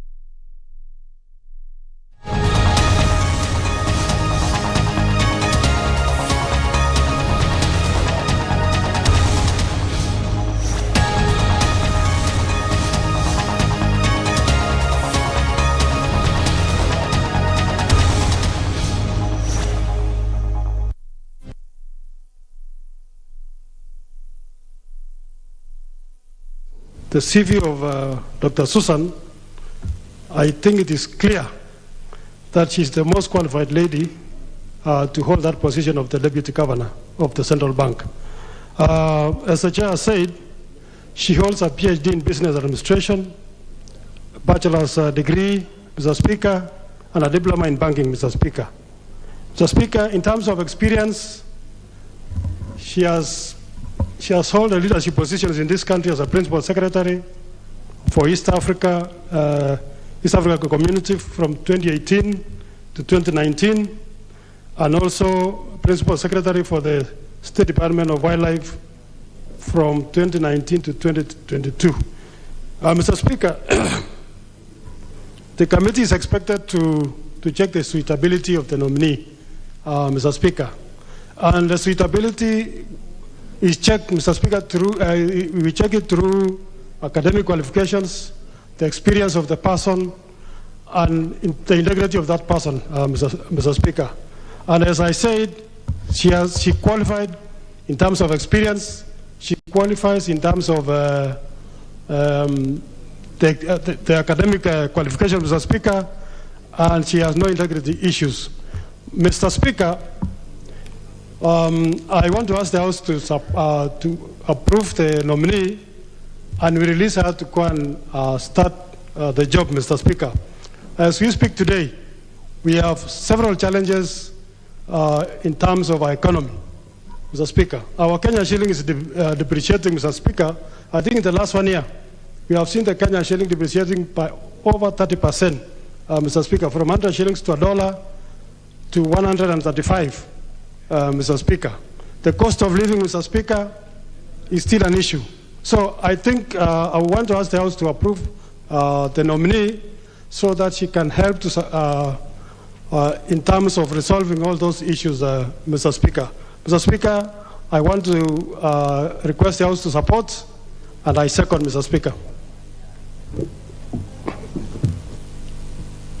Honorable members, I now propose the question that, taking into consideration the findings of the Joint Committee of the National Assembly Departmental Committee on Finance and National Planning and Senate Standing Committee on Finance and Budget in its report on vetting of Dr. Susan Jemtai Koech for approval as Deputy Governor of the Central Bank of Kenya, laid on the table of the House on Tuesday, 7 March 2023, and pursuant to Section 13B1 and 13C1 of the Central Bank of Kenya Act, Section 8.2 of the Public Appointments Parliamentary Approval Act 2011 and Standing Order 216.5F of the National Assembly, Standing Orders, this House approves the appointment of Dr. Susan Jemtai Koech as Deputy Governor of the Central Bank of Kenya.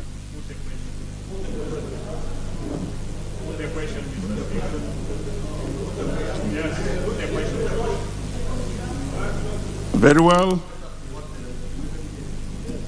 Is it the mood in the House that I put the question? Yes. Honorable members, I now put the question that taking into consideration the findings of the Joint Committee of the National Assembly Departmental Committee of Finance and National Planning and Senate Standing Committee of Finance and Budget in its report on vetting of Dr. Susan Jemtai Koech for approval as Deputy Governor of Central Bank of Kenya, laid on the table of the House on Tuesday, 7 March 2023, and pursuant to Section 13B1 and 13C1 of the Central Bank of Kenya Act, Section 8.2 of the Public Appointments Parliamentary Approval Act 2011 and Standing Orders 216.5F of the National Assembly Standing Orders, this House approves the appointment of Dr. Susan Jemtai Koech as Deputy Governor of the Central Bank of Kenya. Will as many as of that opinion say aye? Aye. Will as many as are of a contrary opinion say nay? The ayes have it.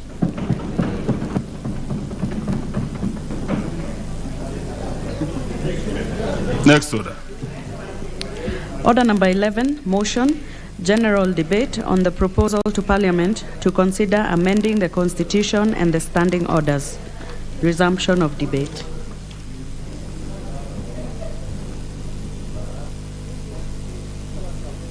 Yes.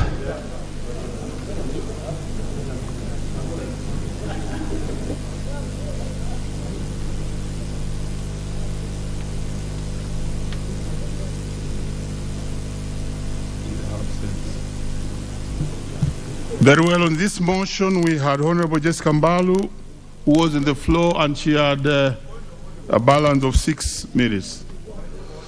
What is out of order? Mr. Speaker, yes. I raised the issue that we probably don't have a quorum in this House. Yeah, but it's true. Yes. It is true. For purposes that it is true. Very well.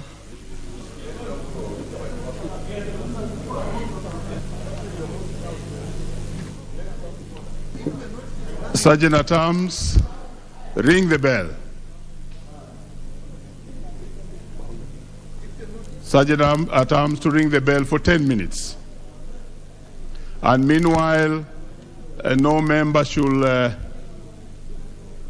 leave the House.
And then you took it. I'll be the governor of Central Bank. You don't even discuss. You are still going to win. Out of annoyance. That thing of put the question. If you want the question put. Look at my note. I had actually said that because this lady has been putting the before the question was put. You should have question on. You should have one question that I want to president. You should have done it before. No. You would have done it because you supported me. No, but you know, yes, let me tell you, there is something I support with you. Yes. So, even if you know you are going to win, carry the people with you. No, but the mood of the house is the mood. The mood. That is the mood I'm challenging. You can't have a mood where there's no quorum.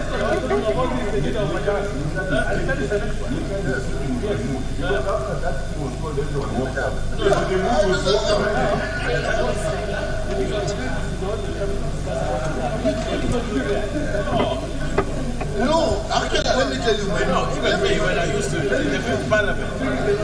But now the business was the one on the constitution. But there's nothing to frustrate. There's no business.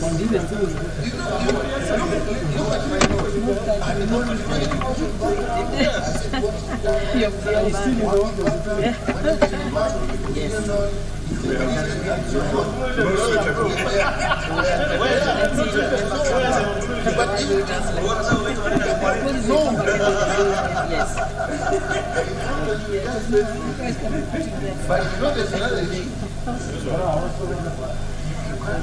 We make it, we'll proceed. If we get there, we are not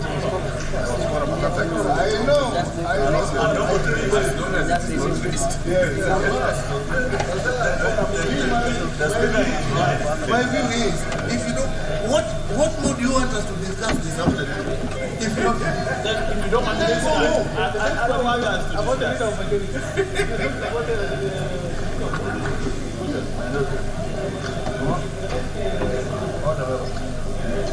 no, this is what I think.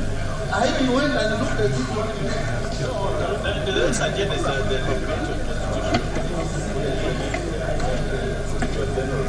but from next week, what is it?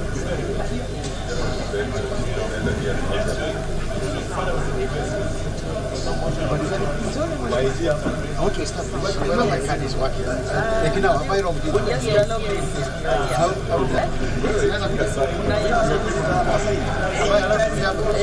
Briefly. Like now, it's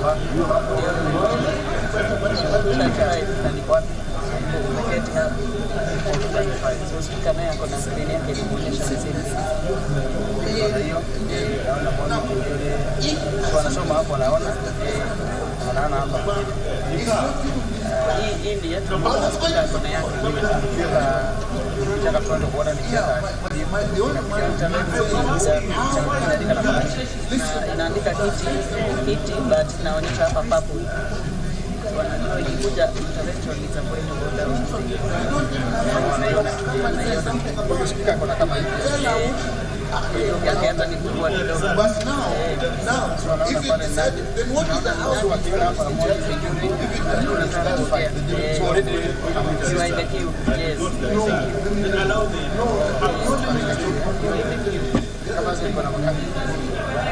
there are 17 requests, so you are number 17. Ikiondoa kadi alafu nirudishe tena napotea. Utarudi mwisho. Sasa in case utarudi tu mwisho. In case ulikuwa save ulikuwa hapa sasa. Huyu akitoa arudishe.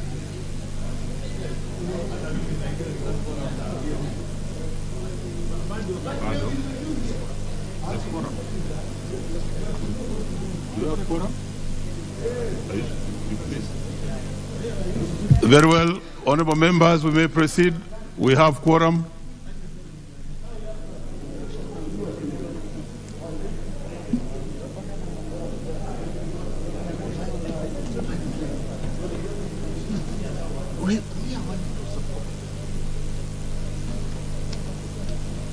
Deputy Governor of Central Bank, not even a word. This is history. History has been made. Honorable members, order. We are on order number 11. A general debate on the proposal to Parliament to consider amending the Constitution and the standing orders. Order members, on next to contribute on this is Honorable Joseph Emathe of Turkana Central.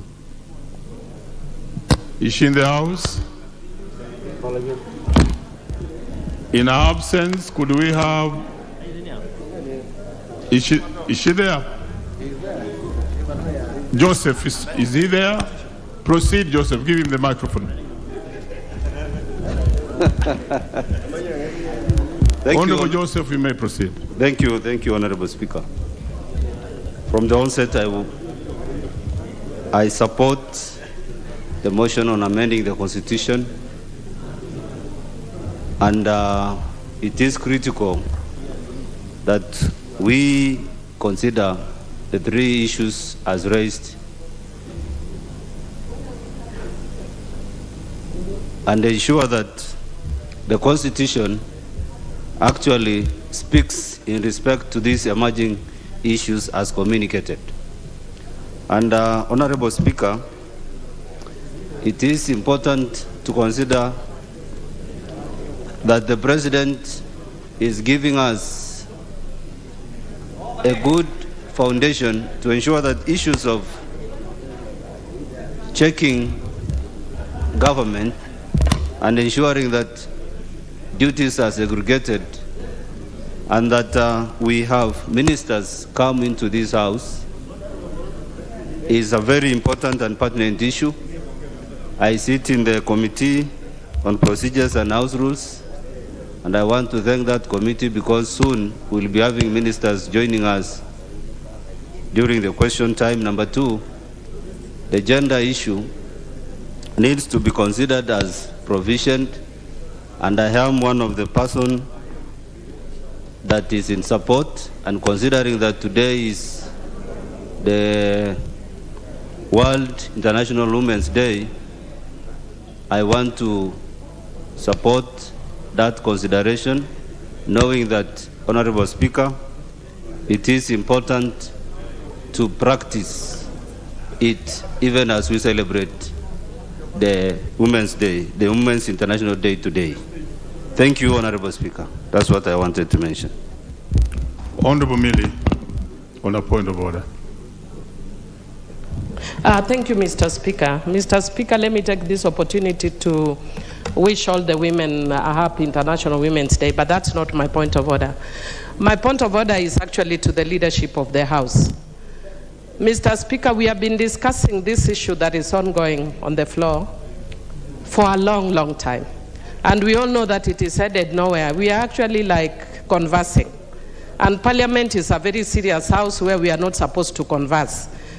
You either have a bill or you have a motion that is passed that has an end. This has no end game. We are like women conversing in a market. So when are we having serious house business? We want bills that relate to issues that concern Kenyans. Inflation is high, people are hungry. When are we dealing with real issues that touch Kenyans instead of amorphous issues, which are not motions, they are not bills, they are, I don't know what they are. It's like a jelly. Neither here nor there, Mr. Speaker. So can the House leadership, I know Ichungwa was a very effective chairman of budget.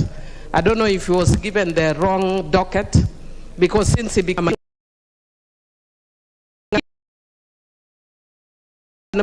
bring here a family reproductive health care bill, which is already matured. You can bring it and we discuss serious issues affecting reproductive issues so that we don't have a senator going to the other house with stained panties. Let us discuss issues that we can move forward. Some of us are very serious and want to move forward. We don't want to just come here and converse. Oh, there should be what? There should be cabinet secretaries, there should be women representation. Without a bill, we are just conversing. We either have a bill or a motion. So, otherwise, we are not spending our time usefully. So what's your point of order? My point of order is that the House leadership needs to bring a substantive issue on the House so that we use our time meaningfully. Because we actually have so many multiple roles. I've just run from a budget committee where we are dealing with budget policy statements. So come and discuss the house. Then I'm coming to the marketplace very again. Well, very honestly. well. You've been heard now. A leader. Thank you, Honorable Speaker, and I hear what the Honorable Millie is saying, and she has every justification to say whatever she is saying, and her views are well noted, more so by the House Business Committee. But Millie is not a first-time member of Parliament. If anything, now she qualifies to be the grandmother of this House. And she's actually our grandmother in the House. And she knows it is a House Business Committee that schedules business to be transacted in the House, not the leader of majority. I'm sure she knows that. But I know since she just wanted my attention, I've given her that attention. And she also knows the important business she's doing in the Budget and Appropriations Committee is the next very important business that will be on the floor of this House. She knows we processed the appropriations bill last week, and she was not there, and she's a member of the House of the Budget and Appropriations Committee. She has just walked in, as usual. She walks in at around 4:30 or 5. Maybe the first thing Honorable Millie should know is that the House rises or sits from 2:30 p.m. and there has been a lot of good business. And I want to assure you, Honorable Millie, the ratings bill, which was here for the first reading, you can start acquainting yourself with the ratings bill, is already before the House. The other private members' bills, I would encourage you to walk to the table office or the clerk's office and establish exactly where your bill, the bill you purport, because I have not seen anything of the nature of the bill you purport to be before the House Business Committee. Maybe you can follow up with a bill track and get to know where your bill is. But also encourage members like Honorable Millie to follow up on their bills, individual members' bills. But in terms of government bills, they are well in line. Those that have been passed by Cabinet will be lined before the House Business Committee for consideration and scheduling for business. And of course, as usual, tomorrow, Thursday, at 2:48 p.m., Honorable Millie, please note the time, 2:48 p.m., when the House rises at 2:30, I will be giving the business that is listed for the next week. But you should also not belittle the work that is before the House now in terms of the motion on general debate on constitutional amendments. Part of what the Deputy Speaker tabled this afternoon while you are away, and I know your ultimatum with your party leader was ending today, probably that is what you are working on.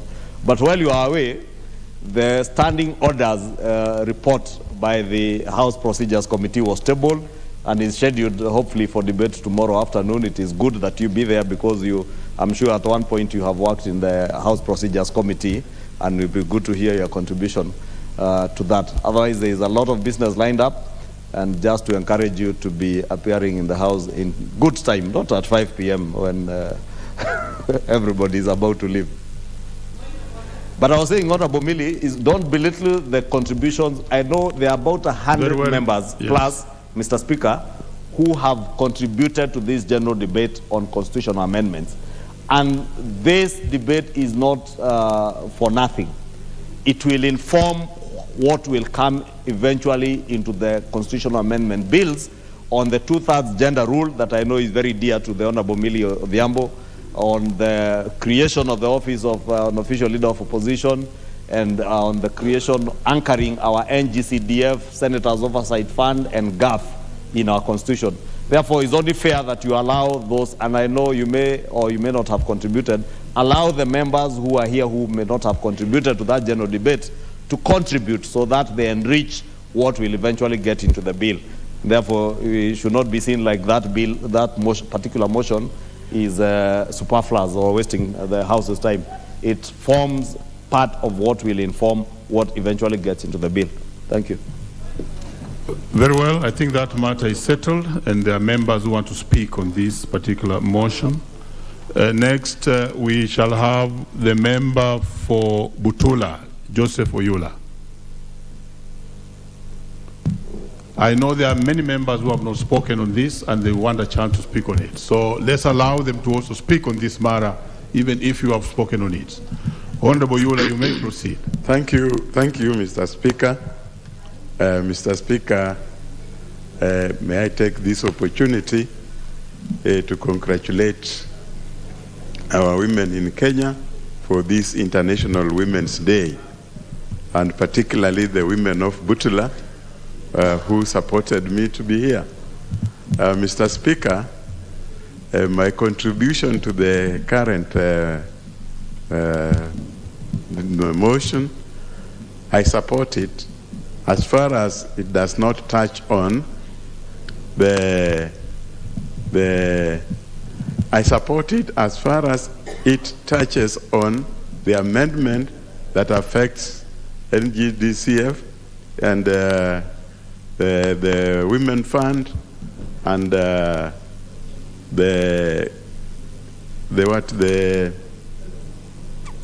other fund for the Senate. But the other areas, Mr. Speaker, I would not support at the moment. I only support that areas that touch on CDF. Mr. Speaker, as you know, CDF is one of the funds that has developed this country, and therefore it is important that it is put in a way that there will be no more threats of coming from anywhere about the removal of CDF or disbandment of disbanding CDF. Mr. Speaker, I wouldn't have much to say because I had already talked about it earlier, and I think I only support those areas of CDF, Women Fund, and Senate Fund. Thank you, Mr. Speaker. Very well. If you had spoken on this particular motion, you may declare early enough so that you don't speak on it twice. Let's have Honorable Paul Biego. Biego, I'm told, had already spoken on this. What about John Angeno? He's not in the house. Oh, yes. Can I see the Honorable for Kibera? Honorable Borrero. Thank you, Mr. Speaker. I rise to speak on this motion, and before I do so, just as my colleagues have said, today is the World Women's Day. I really want to wish all the women good luck on this day. Now, this motion touches on various aspects of constitutional change. You realize that it is going to be a piecemeal change on the Constitution. Now, some of the areas that will require change might need us to take this to a referendum. And it must be consistent to the requirement of our laws. Now, we have the NGCDF in this motion. Now, when we look at when we started this on NGCDF, we have had court cases saying that it is not legally constituted. And therefore, it gives us time to look at it again and ensure as parliamentarians that we put this in our constitution so that in the future, this is one of the funds that has helped the Kenyans people all over the country. When you go to our constituencies, you realize that NGCDF has done a lot more than any other fund that has been allocated.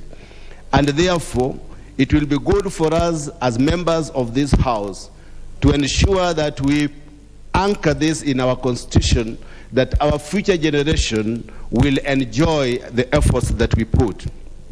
Now, this will also go to the oversight money that is for the Senate, that they need so that they carry their work effectively as their oversight role.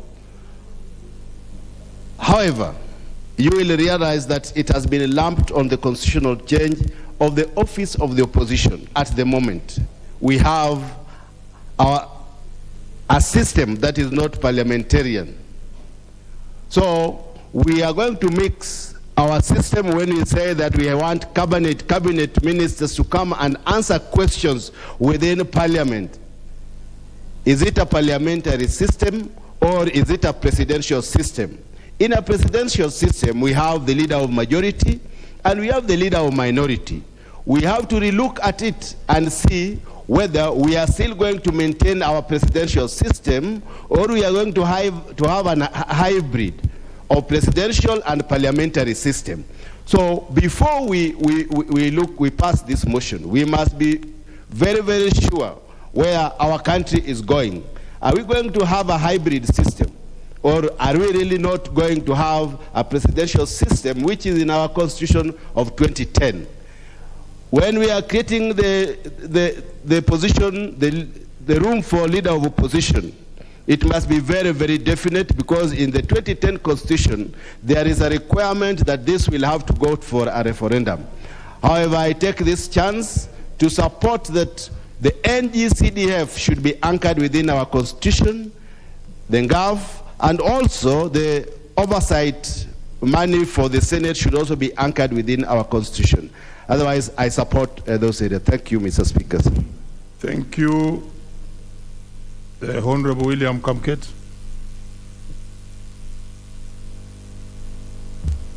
Thank you, Mr. Speaker. Mr. Speaker, sir, I rise to support this motion. And Mr. Speaker, the Kenya Constitution 2010 is a supreme law. But it's a piece of supreme law that, Mr. Speaker, we gave it to ourselves, albeit under very difficult circumstances, because, Mr. Speaker, it was the late Honorable Michuki who made the famous confession that they had clamored for a change of the constitution without knowing that that moment would arrive. And when that moment arrived, Mr. Speaker, they did not know what to do.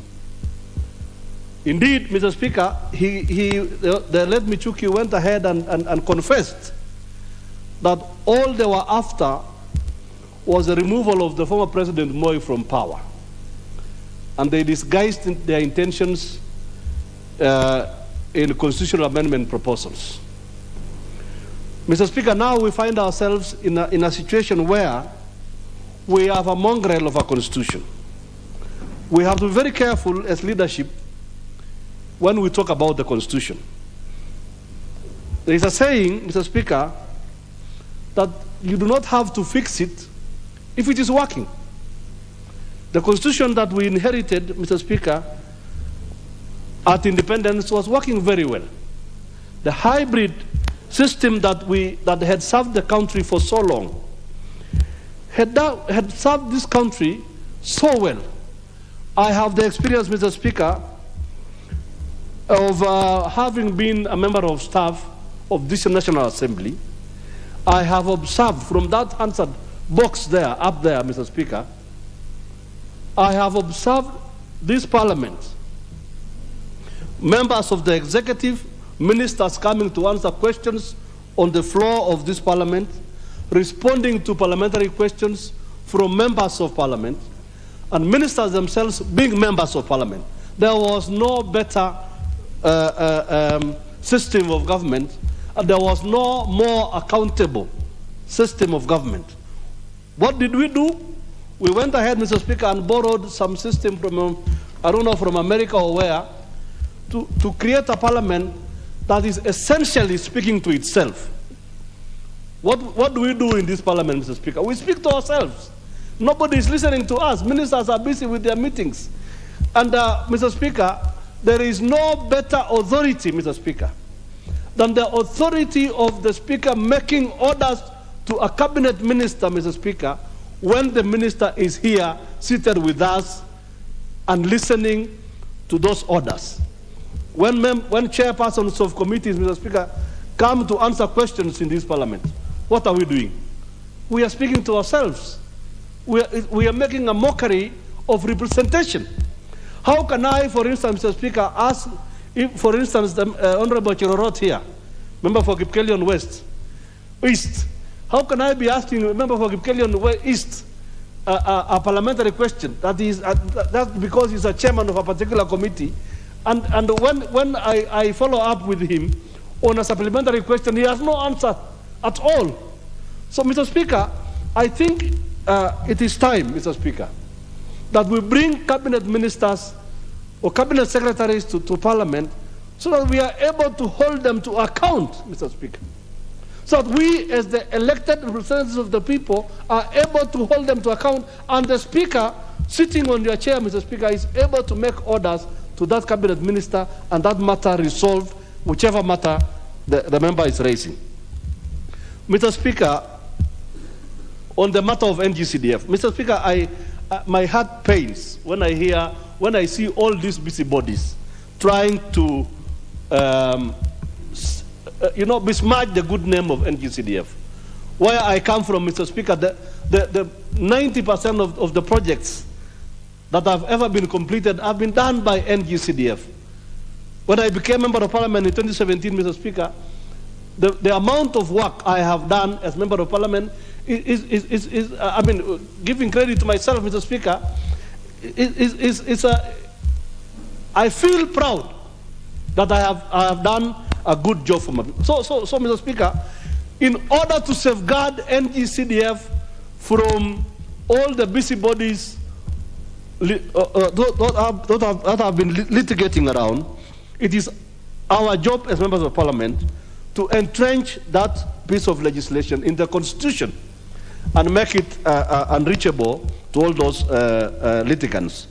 Same applies, Mr. Speaker, to the NGAF, National Government Affirmative Action Fund, as well as, Mr. Speaker, the new fund that we are proposing, the Senate Oversight Fund. Mr. Speaker, if we do not do this as a House, we will be exposing ourselves to the shenanigans in the streets that are hell-bent. And Mr. Speaker, in this country, there is a lot of jealousy, especially those whom we defeated in the elections. Their job is just to hire some funny lawyers on the streets there to try and kill the dreams of Kenyans. Mr. Speaker, we have a choice as members of parliament. As has been said by the speaker ahead of me, we have a choice as leadership. What kind of democracy are we going to practice? Are we going to practice parliamentary democracy? Are we going to practice, Mr. Speaker, presidential democracy, or a hybrid? Mr. Speaker, in the last term, I came up with what I thought was a very good piece of legislation to amend the Constitution. And I made suggestions. I believe, Mr. Speaker, that what needs to be done in this country, what serves this country best, is a hybrid system of government. And that is what is happening even among the neighboring jurisdictions. In Uganda, we have a hybrid system of government. In Tanzania, we have a hybrid system of government. And it is working. It is working very well.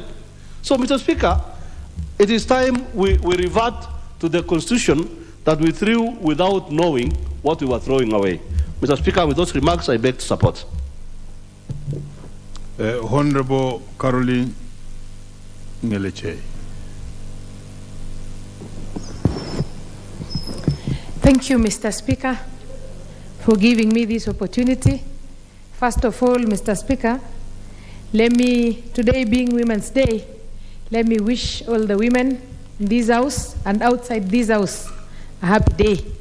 Being a woman, Mr. Speaker, at times is so challenging because we should be all-rounded. We deal with so many issues from our homes, from the parliament, in the streets of Nairobi, in the streets of Iten, where I come from.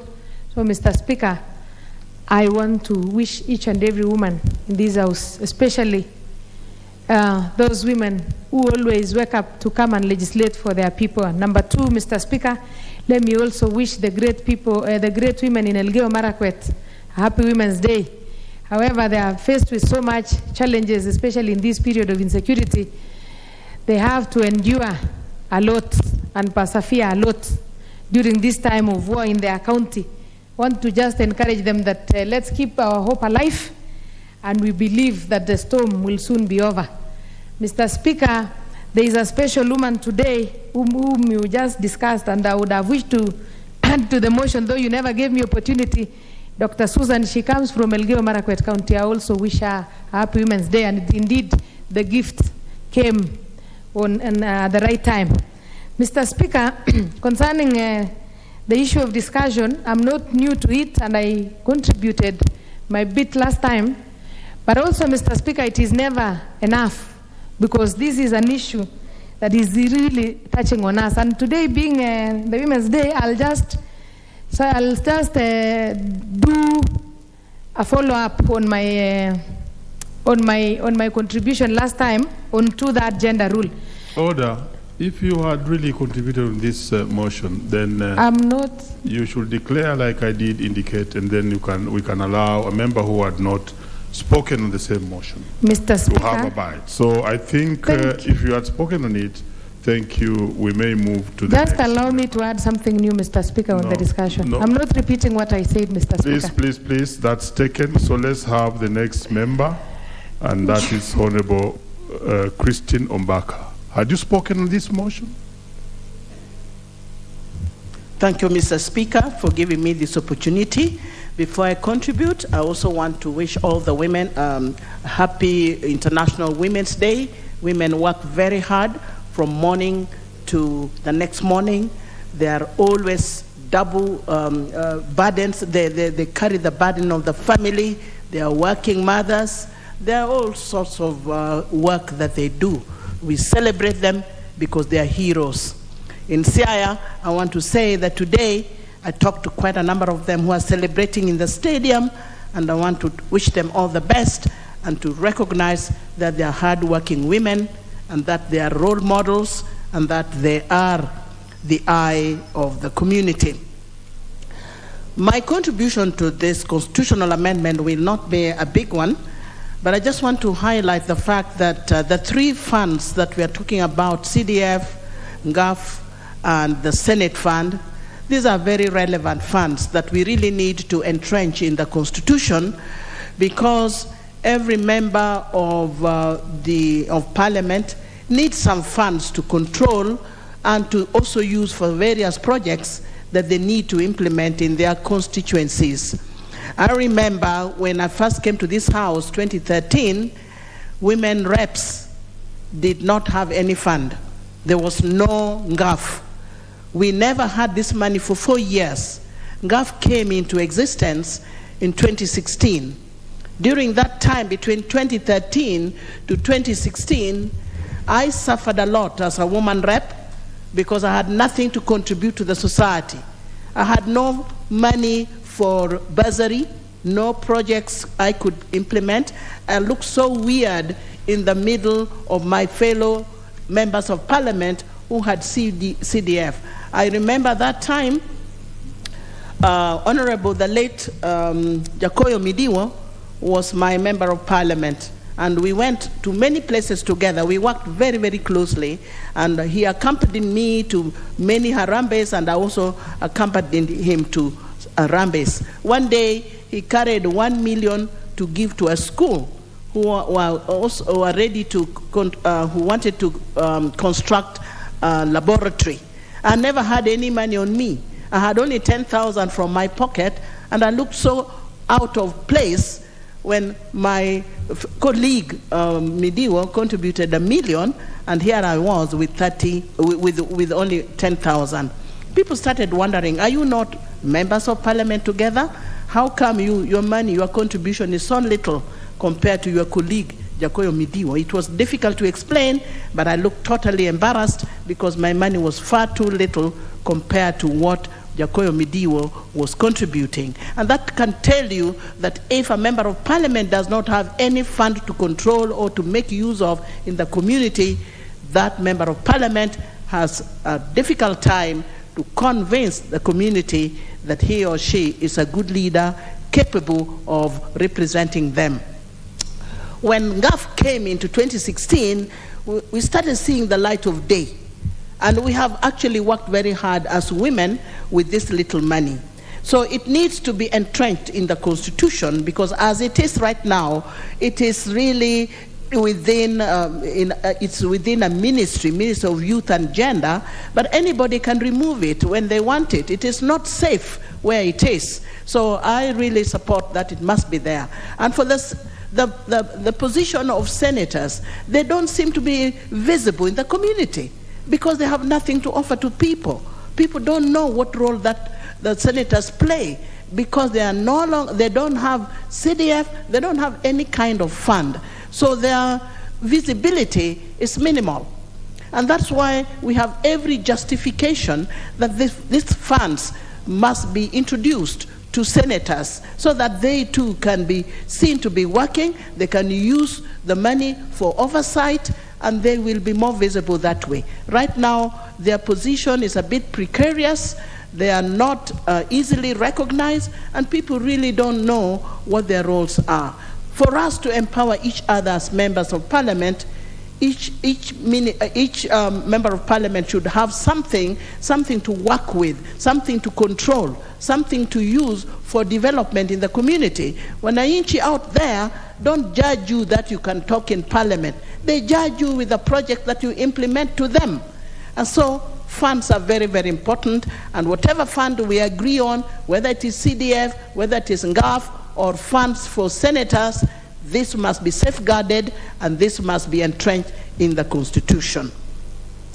My last point is just on the issue of cabinet ministers coming into parliament to answer questions.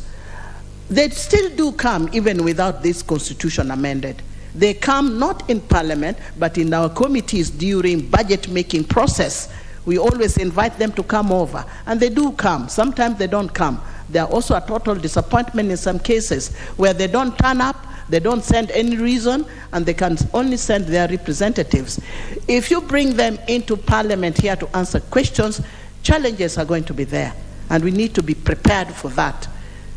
Will they take all the time answering questions, and we will never pass any bills here? They may occupy too much of our time.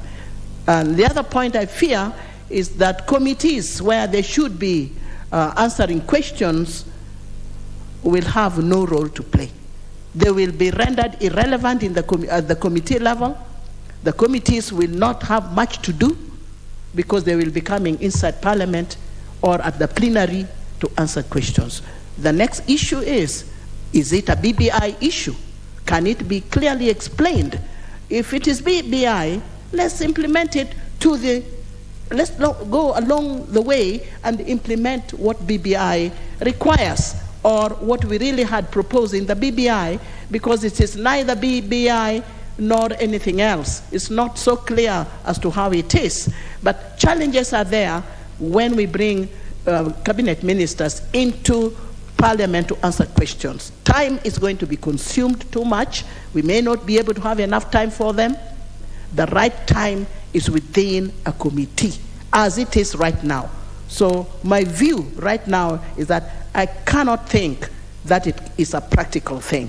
It is challenging. It has to be reviewed very, very seriously for us to conclude that it is the right way to go. Otherwise, thank you for giving me this opportunity. I support the motion. Honorable Joseph Cherorot.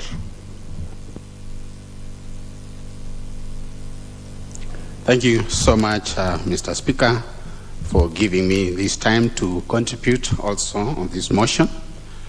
First of all, Mr. Speaker, let me take time to congratulate our women, because this was Women's International Day, especially our African women who take a lot of time to fend for their children, and also they take a lot of time also to do the house chores.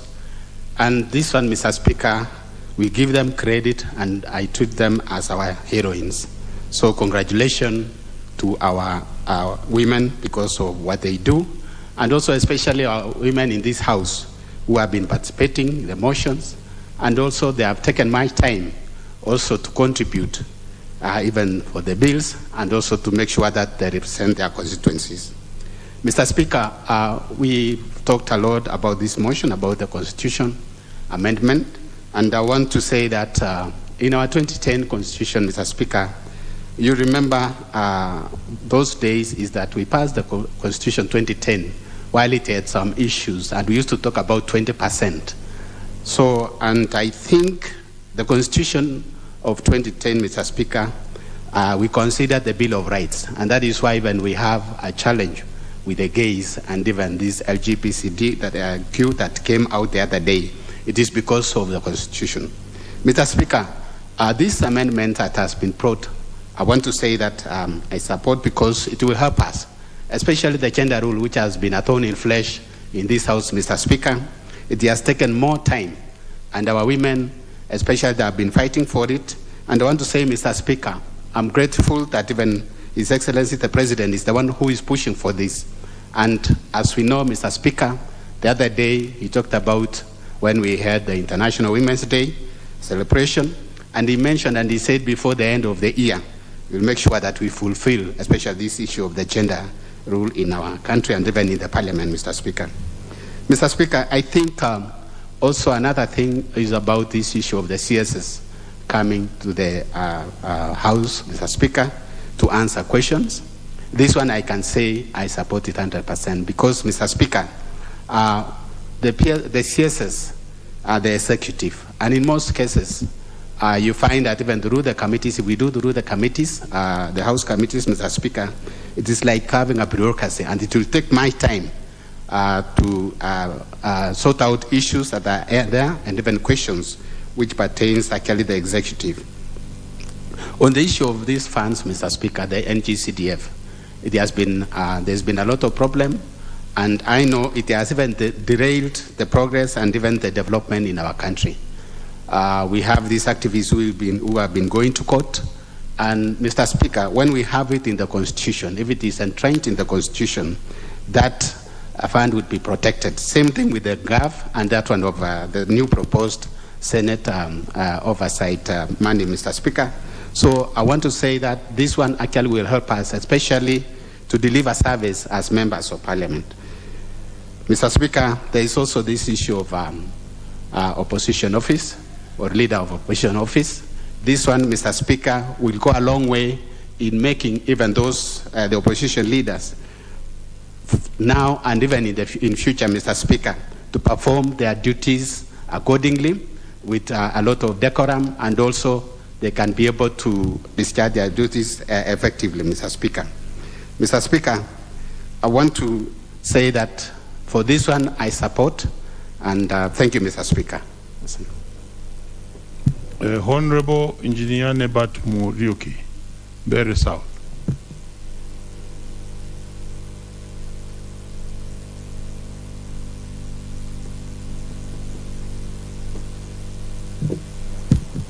Try the next microphone just close to you. It's already lit. Thank you, Mr. Speaker, for giving me this opportunity to contribute in this very important motion. Before I do that, Mr. Speaker, I want to join my colleagues in congratulating and thanking the women of this country during this International Women's Day. In particular, Mr. Speaker, I want to recognize the women of Bere South, the constituency which I represent, because of the hard work which they do. Mr. Speaker, sir, Bere South is a semi-arid constituency, and especially at this time when the country is experiencing one of the worst droughts in history, the women of Bere South have to wake up very early in the and make many kilometers, some up to 20 kilometers, to look for water for their family. They have also to fend those families. Mr. Speaker, sir, I really thank and congratulate those women. A family in Beira South without a woman is our only family. They can easily go without water, they can go without food. But by the grace of God, the women are strong and they are supporting their families. Mr. Speaker, sir, even as I end that, I do request that these women be supported to feed their families through the relief food. On this motion, Mr. Speaker, sir, I really support it. When we talk of elected leaders in this country, whether you are a member of parliament, a women rep, a senator, the people we represent, they don't make the difference. To them, they have voted in their best people, and they expect Order, support. Honorable Member, why are you crossing the floor of Parliament? Just go back and do the correct thing, please. That's not how you treat the House. Very well, then come back. You may proceed, Honorable Member, on the floor. Thank you, Mr. Speaker, sir. I thought it was directed to me. No. Thank you. I was saying the people we represent, whether they vote in a women rep or a member of National Assembly or a senator, their expectation, Mr. Speaker, sir, seems to be the same. That when they bring their problems to these people, they should be able to sort them out. Unfortunately, Mr. Speaker, sir, like we are witnessing even now in this country, when a government takes over, those who don't make it, they start making sure that those who have won, they don't perform. They want to make them ineffective so that they can say they are useless and they should even be removed from office even before their term ends. And this is what has been happening with the NCG, with the national government, CDF. Those who go to court to block it, they know very well that this fund is doing miracles in this country. They know very well that anything which is getting down to the mwananchi is coming through this fund, and it is really transforming the country. But the whole essence behind these litigations is trying to make the government and the members of parliament who have been elected ineffective. So, Mr. Speaker, sir, I support that we entrench this fund, the GAF, and even the issue of senators having an oversight fund in the Constitution, so that we may block that loophole of people literally trying to make this country remain backwards, remain underdeveloped, just because they have got their own personal interests. If we look at the NGCDF fund, Mr. Speaker, sir, especially at this time when Kenya is experiencing the worst of its times because of the drought, many children will not have gone to school if this fund was not there. This is the fund which has assisted many families to take their children to school when they are having very little money to support the families, because most of the resources in the families now are going to food and almost nothing else. Mr. Speaker, my contribution would be this. We should actually broaden the scope of this fund. There are things which we can't do with this fund because they are saying to be covered under the county, especially health. We know health is a very, very key issue in every family, in every community, and members of parliament find themselves in a very tricky situation when we are being asked to support health issues. We know we do get requests for heavy medical bills, which we are supposed to support. Also, the building of dispensaries and equipping with medicines and other facilities. And our hands are tied because this is said to be a function of the county. Mr. Speaker, this is as we amend this constitution, we also need to broaden the scope of the CDF fund so that it can cover basically all the needs, most of the needs, which affect the people we represent. Mr. Speaker, coming to the issue of ministers appearing before the House to answer questions, I do support. We all know that when we refer questions to committee members, these committee members have to refer the same to the ministries, and then the ministries have to communicate back to this House through the committee. We know when communication goes like that, Mr. Speaker, sir, information is lost. If we make the ministers to come and represent their ministries and engage the House on whatever issues are arising on a one-to-one, the information will not get lost. However, we cannot make the committees of this House irrelevant. My proposal is that before a minister sits in this House to engage with the members of Parliament, that minister must, of necessity, engage with the committee so that when presenting or answering questions in the House, the minister should be having full backing of the committee.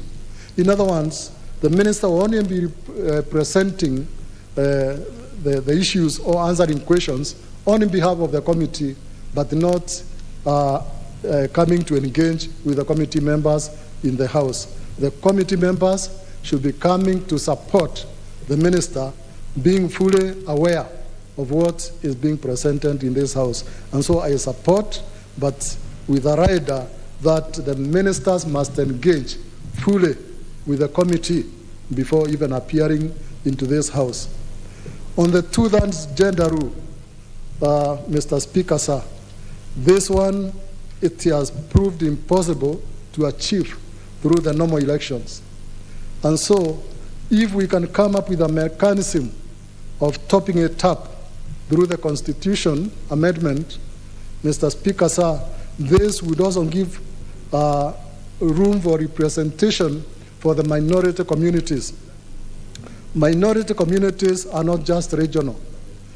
They are not even, say, in the counties.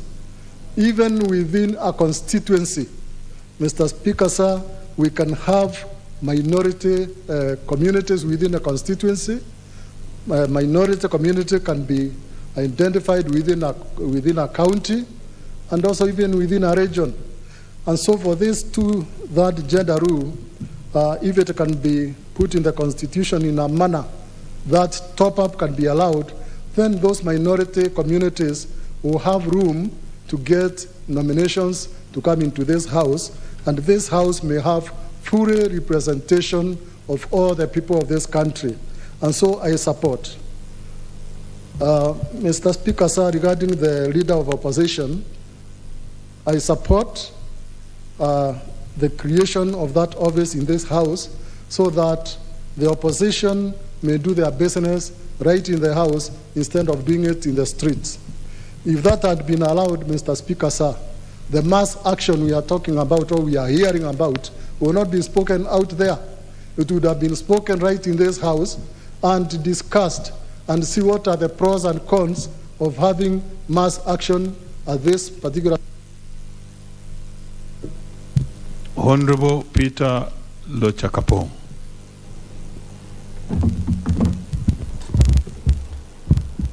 Thank you, Honorable Speaker, for this chance and opportunity to add my voice to this motion.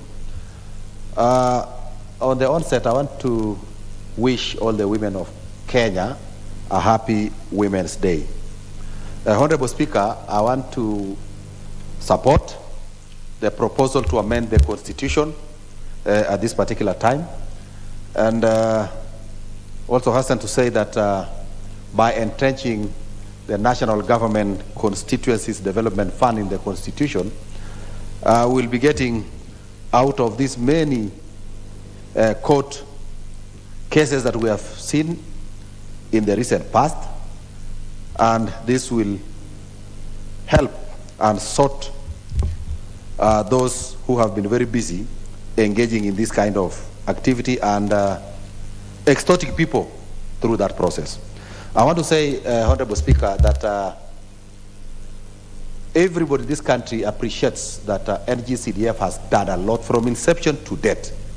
And NGCDF has brought many parts of this country as closer as possible in terms of development to be equal, because we are sharing almost on an equal basis national government revenue to every constituency, which I think is a good thing. So we have had to put up classrooms. We have also had to put up security installations in terms of police posts, police houses, chief's offices, that has enabled our administrators at the lower level to perform their work well, because CDF has constructed for them offices. So I want to say that ensuring that we move on with CDF without any interference from any quarter is a good idea. So I want to say that is very good. I also want to say that entrenching again the national government affirmative action in the Constitution is also a welcome move. And just like the CDF, I think CAF is also doing a very good work within our constituencies, within our counties, and within our areas. Now, the Senate Oversight Fund, I think this will enable the senators to oversight resources that are sent from the national government to counties without being compromised. As it is now, chances are, to a big extent, and because of limitation of resources, the senators are not able to effectively oversight whatever resources may or has been appropriated to counties.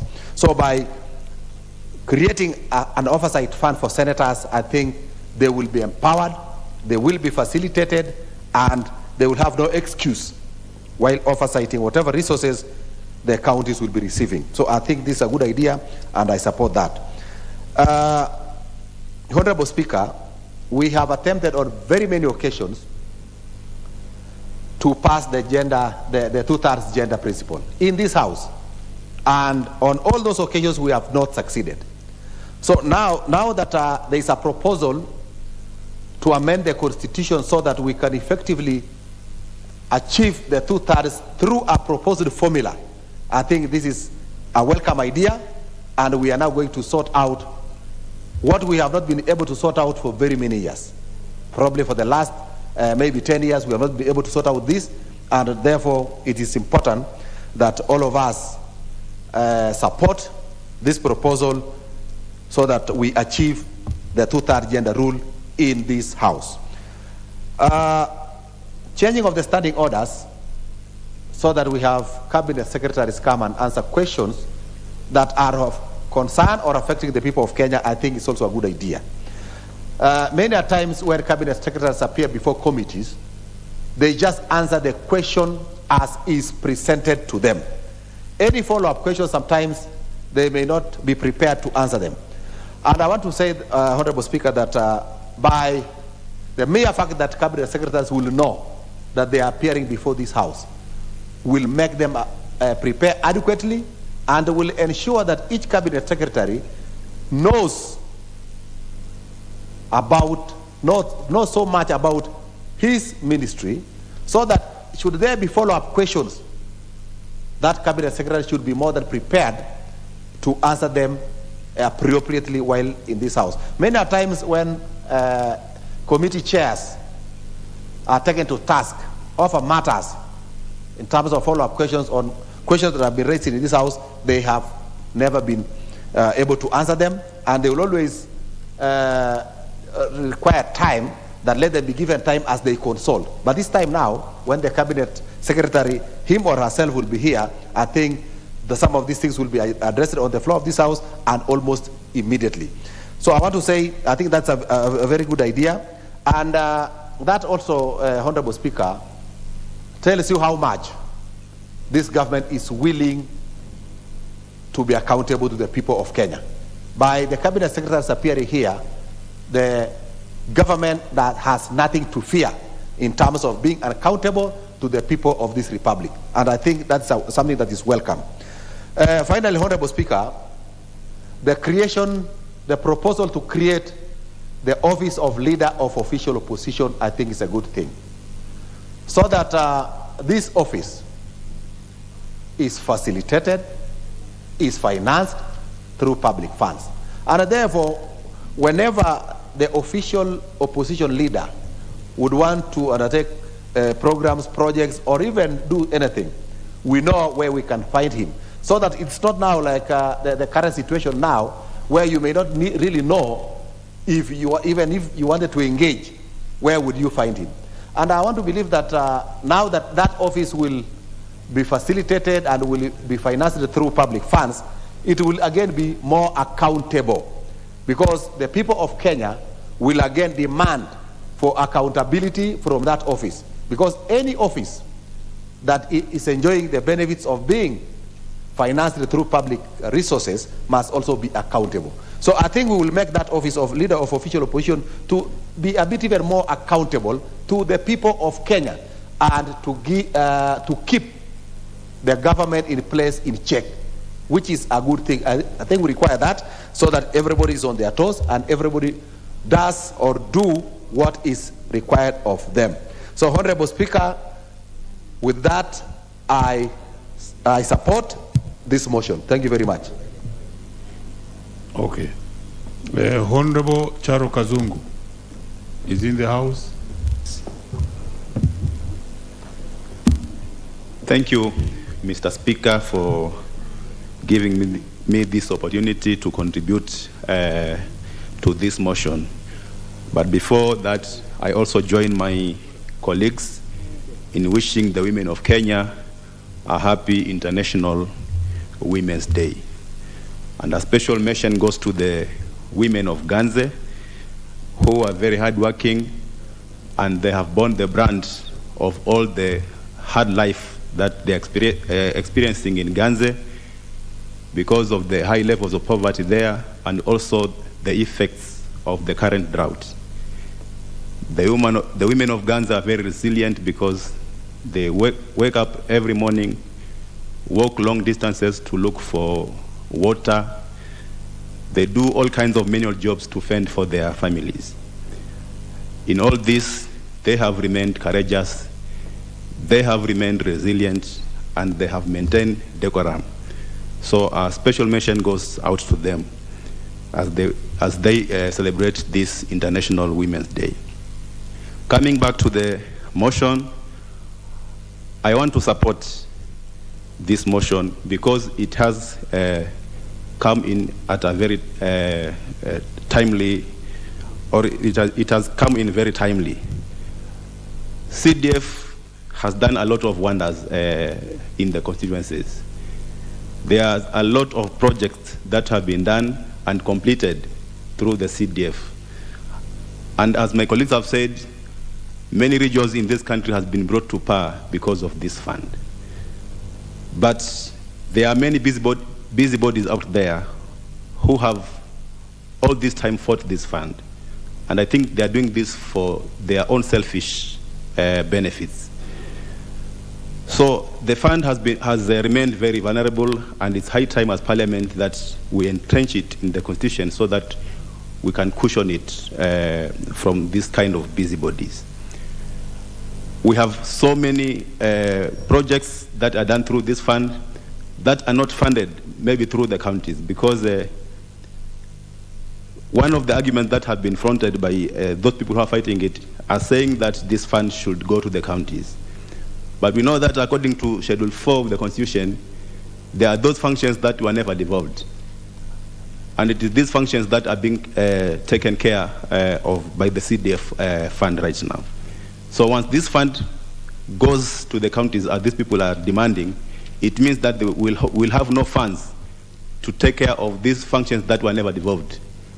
Like in the education sector, counties only fund the pre-primary education. But primary school all the way to tertiary institutions, these are funded by, this can be funded through the CDF. We have seen a lot of students also benefiting out of the CDF through the bursary, the CDF bursaries.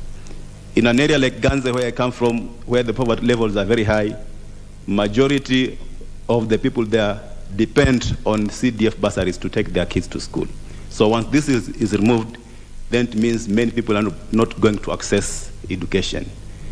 So I support the idea that this fund needs to be entrenched in the Constitution so that we can protect it for posterity. Again, the issue of NGAF, the National Government Affirmative Action Fund, I think this is a fund that has brought a lot of dignity also to the office of the Women Rep. Because I remember this is an office that used to be ridiculed by a lot of people, and there were some that were saying it is like women reps are flower girls of the MPs and their governors, but there's nothing that they are doing. So having this kitty to take care of the functions of the Women Rep office, I think it is also a timely thing to do, so that the women also can be able to deliver services to the wananchi going forward. The Senate Oversight Fund I also support, and I support it because having worked in the counties before I joined Parliament, I know that there is need for Senate to oversight what is happening in the counties. Many times the senators depend or they serve at the mercy of the governors to provide oversight.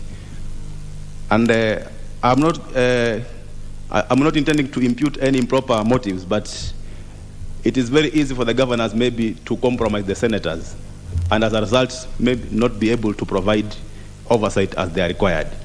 But if they have a fund of their own, they can come up with their own programs without involving the governors.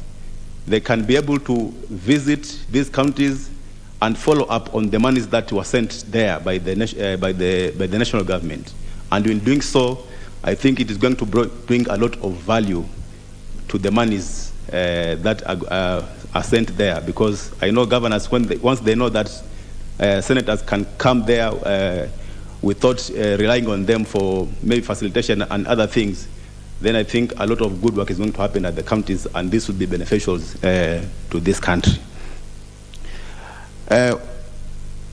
On the issue of cabinet secretaries coming to the floor of the House to answer questions, I think this is also a very good idea, because as it is right now, it is the committee chairman who take responsibility of answering questions in this House. But most of the answers that are given here are kind of generic, and they are not satisfactory to most of the members.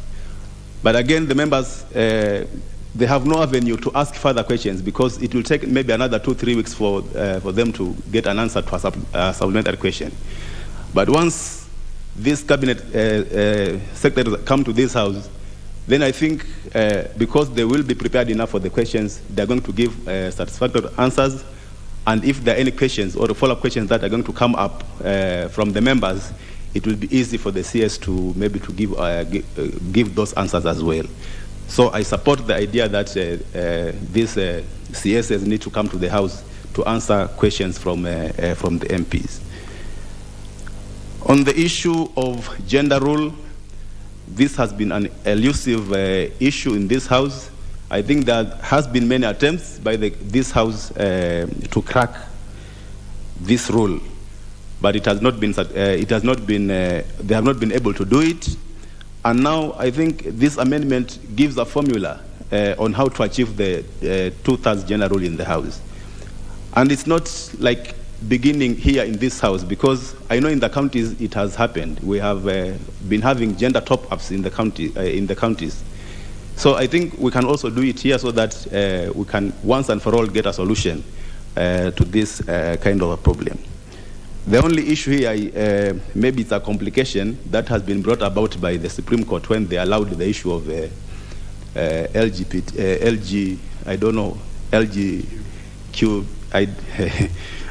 So you see now they kind of redefine the issue of gender once that rule is approved in this country, and I think this is the reason why we need this Parliament to refuse the ruling by the Supreme Court. It is because now they have kind of redefined the word gender, because we used to know gender as either male or female. But now with this new ruling that came into being, it means now gender has expanded. We have male, female, we have the gays, we have the lesbians, we have the queer, and all those things. So that means now, I don't know how we are going to achieve the 2/3 gender rule again, because now it's not about men and women again, but the scope of gender has been expanded. So I think this is another reason why we need as a parliament to make sure that that ruling does not come into effect in this country. Finally, on the issue of the office of the opposition, I want also to support that. I think government needs to be oversighted, and the best person to oversight a government is the run-up, the person who becomes a run-up in an election. So once this person is facilitated using government funds, I know he's going to keep the government in power in tows, and this good for the running of the country, because it provides enough oversight, and this is going to be of benefit to the people of the country at large. Thank you, Mr. Speaker. Hon John Kiragu, Member of Parliament, Limuru. Thank you, Mr. Speaker, for giving me an opportunity to contribute. First of all, I want to salute the women of this nation, and particularly I want to give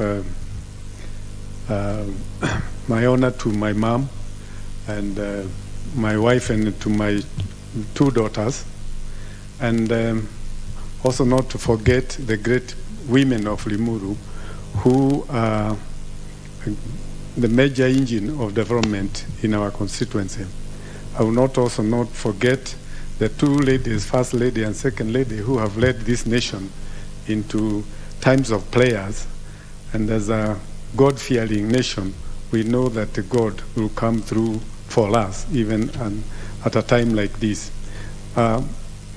Mr. Speaker, I would like to start by saying that I would like to support this motion, particularly on this Women's Day, on the matter of gender rule. I would like to support and to say that it is about time that we finalize on this matter. This issue has been there for some time, and the President has provided a very simple formula of how we can achieve this. And I think the women of this nation really need to be supported in this matter. We know their contribution, we know how important the women have been in this nation, and we also need to have the rule achieved, particularly in this House. Mr. Speaker, I rise also to support the anchoring our Constitution, the FAD and national government CDF, the GAF, and Senate oversight.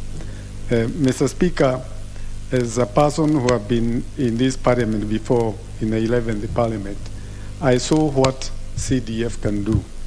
During that time, about 5 years, we in Limuru, we were able to establish 5 secular schools in areas that transition to high school was a very difficult thing. We know that the challenges are there for improving education, improving security, and this fund helps a lot in solving this matter. But Mr. Speaker, we know not everybody has been happy of the fact that this national government CDF works, it is practical, it achieves results. People have been fighting. We know that there are people who are anti-development, people who are jealous, people who think that the poor should not have an opportunity to move themselves up. But this fund has helped this nation to particularly pick those people who are at the bottom of the economic ladder to move themselves up and be people who will contribute a lot in this country. Last 2 weeks, after even having issued bursaries in Limuru to about 13,000 children, we still had a challenge of not being able to help many others who could not even have money to enroll themselves for Form 1. And Mr. Speaker, I had to organize a marathon to raise more funds. And through this marathon, we were able to take another 50 kids who are at home. It pains me a lot to hear people who say, just because that this thing is not in, the fund is not in the Constitution, it is not good. Mr. Speaker, it should be put in the Constitution so that those enemies of the poor people, they will have nothing else to hinge the argument on. So, Mr. Speaker, I also support the fund for GAF because we know that it will help also on matter of dealing with the special needs and also reaching out to the very people that we want to help, those people who are not as well off like others. And for the Senate, Mr. Speaker, I think it is good that there is an oversight fund so that the senators can be able to oversight what the senators do on the ground. Mr. Speaker, if you go around in most of the counties, to be honest, most of what you see is the projects from the national government CDF. And the Senate would help to also push the governor so that more money for development is seen on the ground. Mr. Speaker, I also stand to support the revision of the standing order to allow the cabinet to come to the floor of this House. We know that this will help us in the House to get good answers to the questions that we raised through the committees. We know that it will be a time for us also to evaluate the performance of the cabinet as it comes to answer the questions. We know that most of the answers given through the committees, sometimes they are not serious because they know that the cabinet secretaries may not appear sometimes to the members of the committee. But for those selective questions that the House will find necessary for the cabinet secretary to come and answer on this floor, Mr. Speaker, it will help us be able to provide better oversight. Mr. Speaker, there is the issue of the office of the leader of the opposition. I think it's a good idea. I think anybody who will serve in the opposition will be facilitated. They will have a research team to be able to address the issues that they need to bring up to the government. Mr. Speaker, I think sometimes when you listen to the rallies and people shouting in the rallies and talking about what the government is doing and not doing, sometimes you find that it's not researched, it's not factual, but with an office and with the facilitation, I believe that office will help enhance the democracy in this country. Mr. Speaker, I want to thank you for giving me the opportunity. I say that I support the motion. Thank you. Honorable Fabian Muli, MP Kangundo. Thank you very much, Honorable Speaker, for giving this opportunity to join my colleagues to deliberate on this bill. Honorable Speaker, let me start by congratulating the women of this country, especially from my constituents all the way to the Kenyan judiciary, and I wish all the best as they celebrate their day. Honorable Speaker, as we go to this bill, from onset, you see CDF has been very contentious in this country. Many people feel CDF is meant for members of parliament, but I want to put it clearly, CDF is meant for Kenyans. It is the money from taxpayers of this country, and it is the money which most likely is used to pay the school fees of vulnerables.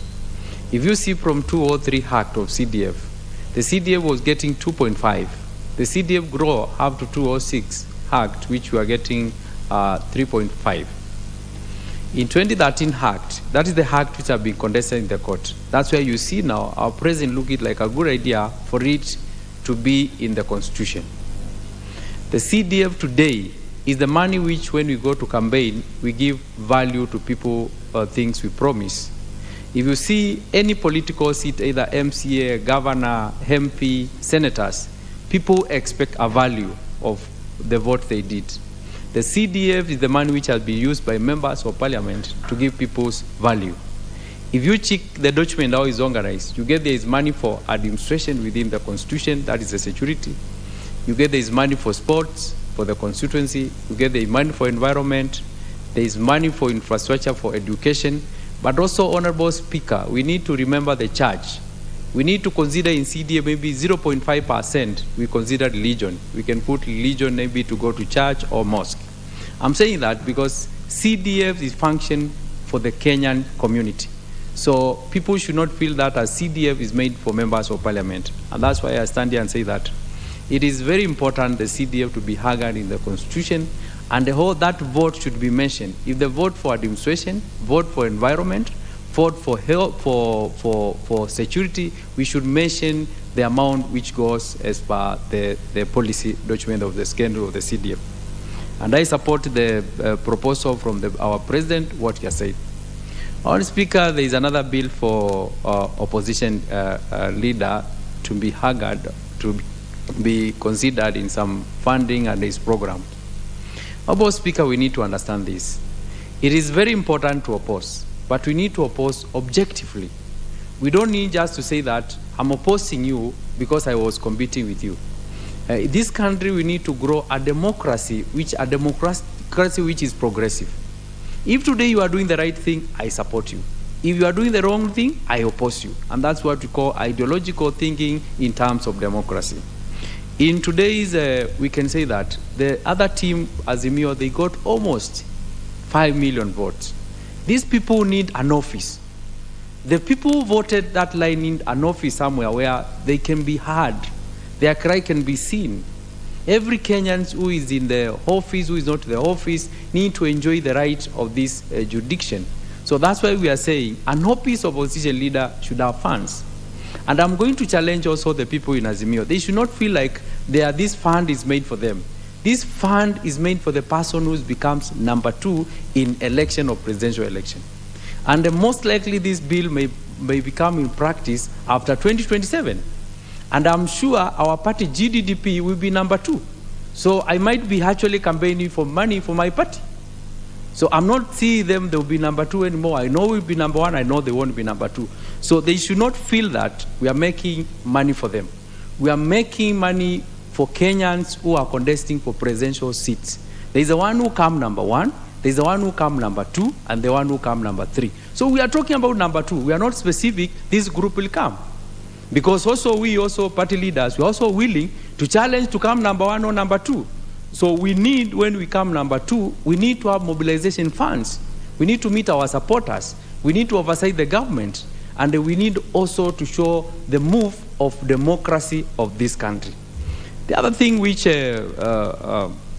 we need to move as a country in terms of election and understanding. We should not be thinking about most likely I want to put speaker on this house. This house we have majority leader and a minority leader. This house has no opposition leader. As much as we are going to make this bill, we have to consider how this house need to be organized. So you must consider the standing orders. The standing orders, you need to consider that maybe to put majority leader to be the leader in the government and then opposition leader to be sitting in this house. Because I don't see how now we are going to facilitate somebody in our office somewhere who is leading other guys in the house when he's not leading them inside the house. So we need to consider in our standing orders, we need to consider opposition leader, not only to be coming to address the house the 1 year, but to give him an opportunity somewhere to be sitting in this house. Also on the issues of putting the cabinet secretary to be coming to this house, not only thinking cabinet secretary to coming to this house, if you see what has happened recently, the members of parliament, they have given opportunity to serve as cabinet secretaries.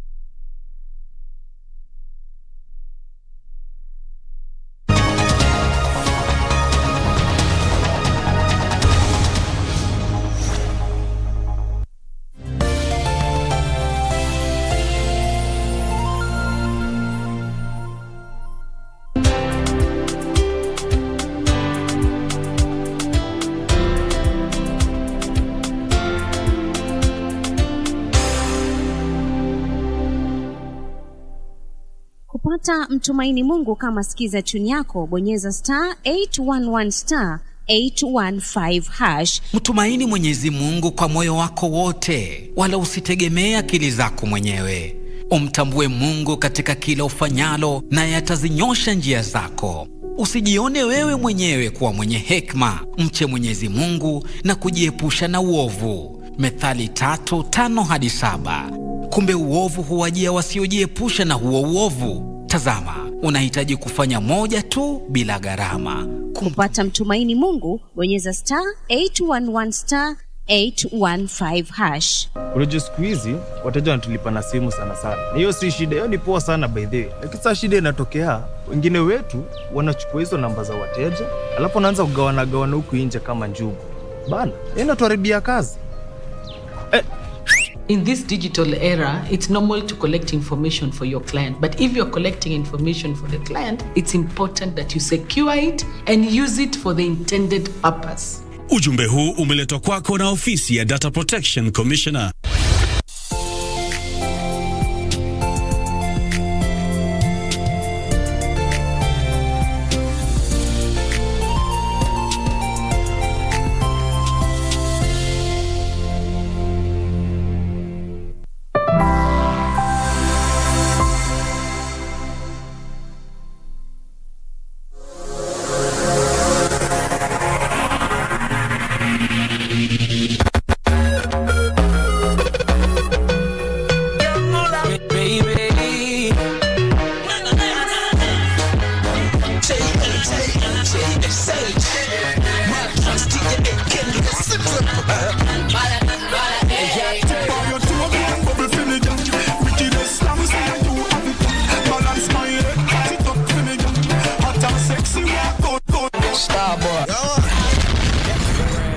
Sunlight, I just want that. You the type of girl I would've flirted with in class. Copied every test, be the reason that I passed. I know we could have a blast, we could have a kid. Am I moving too fast? No, I'm not your first, but I could be your last. You can't even get gas without being harassed. Some of these girls in the mix more than engineers, but I think you'd rather disappear. You don't know where you gon' end up, but you know it probably isn't here. I gotta put you in a different tier. IG private, spend her own money on the whip that she driving. Thick thighs in, I can tell it's warm, baby, can I please dive in? In a prime, she